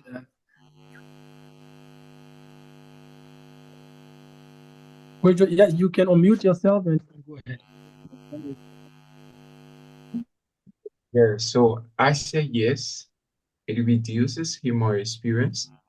Like, for example, basically humans, they are quick to be carried away. As a mere human, Immediately you decide to be a helper to another person. It makes them feel very tired and to lean on you. Like what AI is doing. Like we experience now, there's no critical thinking within the student body today. Even some students cannot even say something maybe for 5 minutes without the help of AI. So AI is actually reducing human expression. Like in our school today, we got so many topics that are given by teachers, but students cannot merely like attempt based on their own human reasoning. But because AI has helped them a lot, they have leaned on AI with an immense help from AI. They cannot even facilitate or even do a critical thinking for a piece of idea. So I think I support this motion. Yes, AI is really reducing human experience. Yeah. Okay, that's the point from your name, please, because I'm seeing Guizhou City. You can just call your name so that. I think that's Francis T. Bully. I'm Francis T. Bully. Francis T. Bully. Okay, Francis. Okay, that's the point from Francis. Probably if you also disagree, you can raise your hand just for 5 minutes. We're not going to take all of the time here because the debaters are not here. You can just raise your hand. Maybe you have a question for him. Then you can ask the question and maybe he can also respond and we get it going. Yeah, let me come in. Can you hear me, Honorable? You are muted. Yeah, sure. Yeah, sure. You can go ahead. You can go ahead. Yeah, so Francis. So the topic is about creative arts. So firstly, we have to understand what is creative arts, then also the human expression, and then devalues. So there are three things we have to consider: AI, creative arts, and then devalues. So you say you support the motion or the idea that AI actually devalue the human expression in creative arts. Yeah. But then when the AI video is generated or when an AI image is generated, have you listened to this trending song about this? There's a French song and a two-way Papa Ute. That song that is going around. The version you're listening to now is not the original version. That was a song produced way long time. The one you are dancing to now and people are making videos to now is an AI generated video or version of it. But you don't even know. You don't even know. The voice sounds real, the expression, everything there. It also is an original song that has been reproduced. So it is not devaluing. It is not devaluing the human expression, as in this context of this song. That song right now, nobody can say it's devaluing the author or the original author of that song. Or maybe you can argue that to say it's actually devaluing the original author. Because everyone is dancing to it. Nobody even know that it's even AI regenerated. Yeah, so actually the debate is not about whether AI is not important. AI is very important. We agree to the fact that AI is important. But we are talking about the impact. Like for all human, it is really devaluing human critical thinking. Like for example, you made mention of the song. So what is going to happen? More people are not going to focus on human talent. They are going to focus on AI generated content. If you really support that song, like for example, if I made a song, how can I repay you? People won't listen to me because all my inbuilt talent. They would rather turn to AI because AI has generated something. I have the talent, AI don't have it, but because someone had the idea, they are going to generate and take the fame that I should deserve. So we are not talking about the importance here. We are talking about the impact AI made on human. Okay. So I saw Jala Gibson hand is up. Honorable Gibson, you can go ahead, Chief, and then the chair on AEC will go next. Honorable, concerning what the professor just said, right? There are plenty negativity towards how AI devalue creativity. Like for example, I think a few months ago, China came up with AI called C Science. I don't know C Science or C 1 million, please. Okay, C Dance, right? Like it generates realistic video, those kind of Hollywood videos that people take years to tell stories. People took years to study those stories and then bring it into film, right? This AI devalue that work because of what it does. Like it generates the video realistically according to how it was portrayed.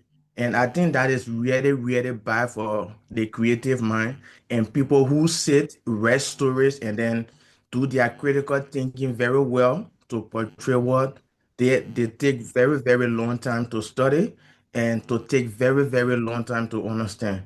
I think it's really, really bad for creativity. Okay, so let's take the chair, Dr. Moba, and let's hear his take on it. You can go ahead. Okay. Interesting conversation on the topic. I'm going to maybe in the first 10 to 15 seconds give a global perspective as the first speaker try to point out about the use of AI. So generally what you should understand that most of the people who rely on AI for creativity are those people who will not be as productive.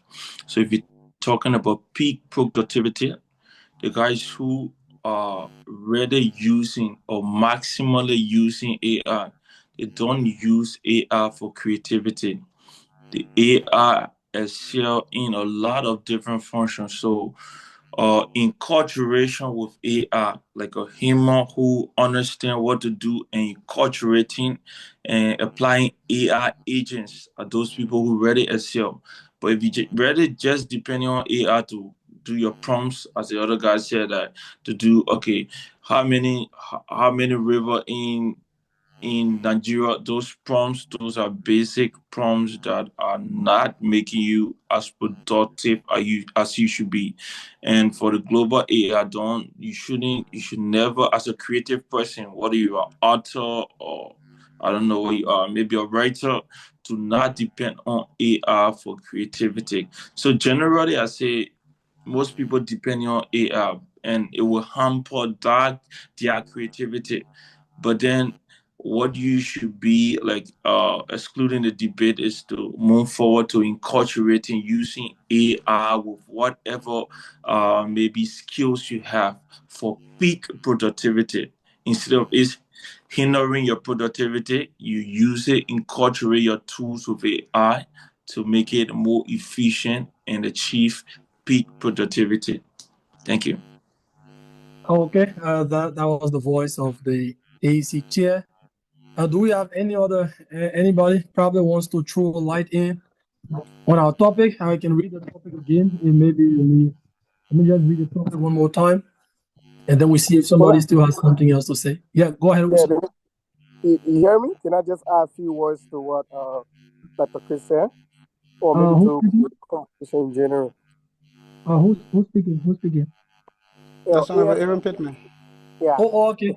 Go ahead. Thank you, President, for the recognition. Yeah. So basically, for me, I think I want to deviate a little bit.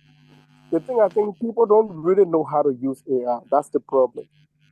AI is a tool that can help us, but the way people using it make it look like it will harm them more than doing more good. For example, just take simple question, write me this report. No, that's not the way to even use the AI.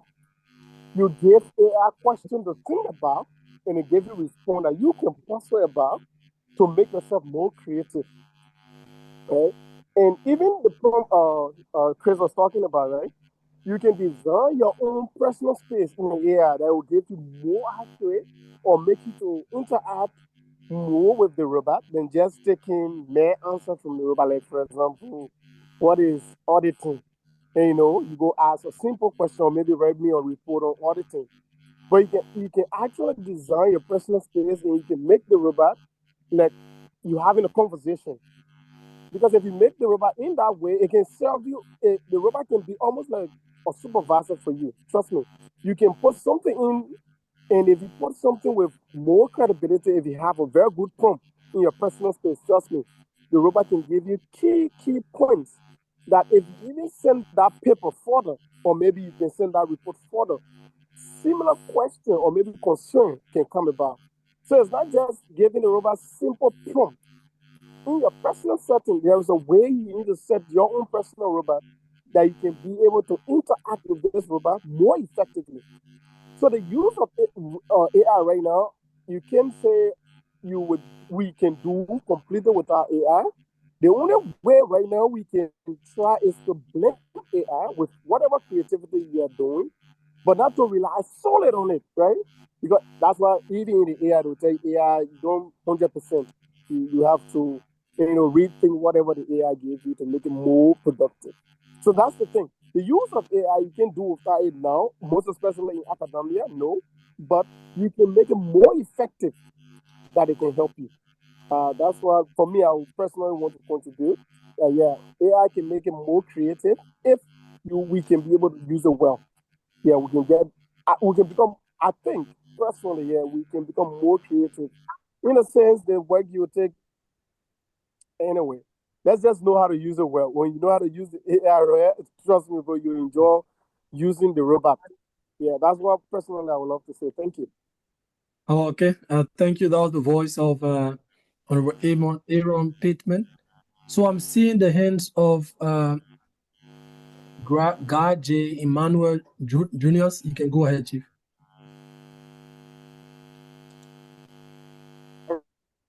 Right. Thank you again. I would just love to be like General as it relates to how I think we can leverage the usage of AI or the strength of AI. Would be we are not going to be lazy and forget about what we have learned. All right. So I think one good way is like back in the days when you were told to write a letter of or application or any document you were told to write, you are going to use your pen and paper and write those documents.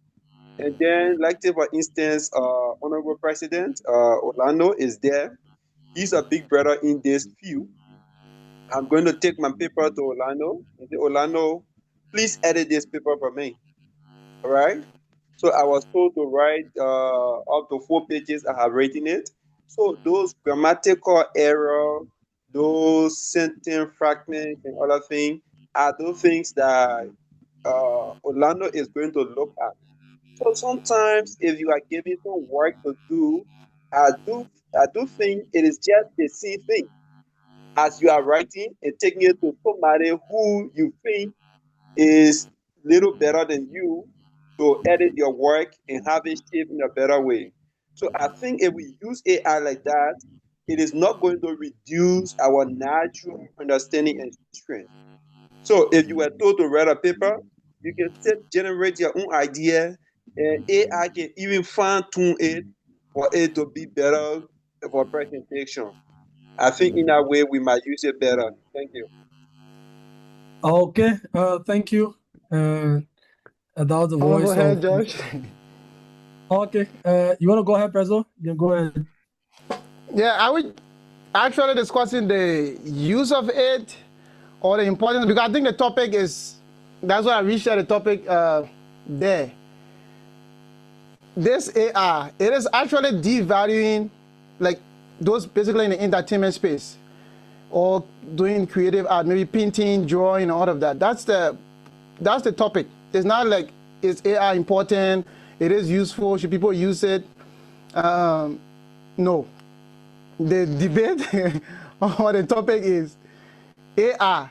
It is actually devaluing creative arts, or human expression. We have been watching cartoons, Tom and Jerry. That's not human expression. Maybe you say that time is not AI time, but that is same cartoon like. This movie, people talk about movie. The movie production, all this building they are destroying and bombing they are doing, is not actual military people bombing area or destroying areas.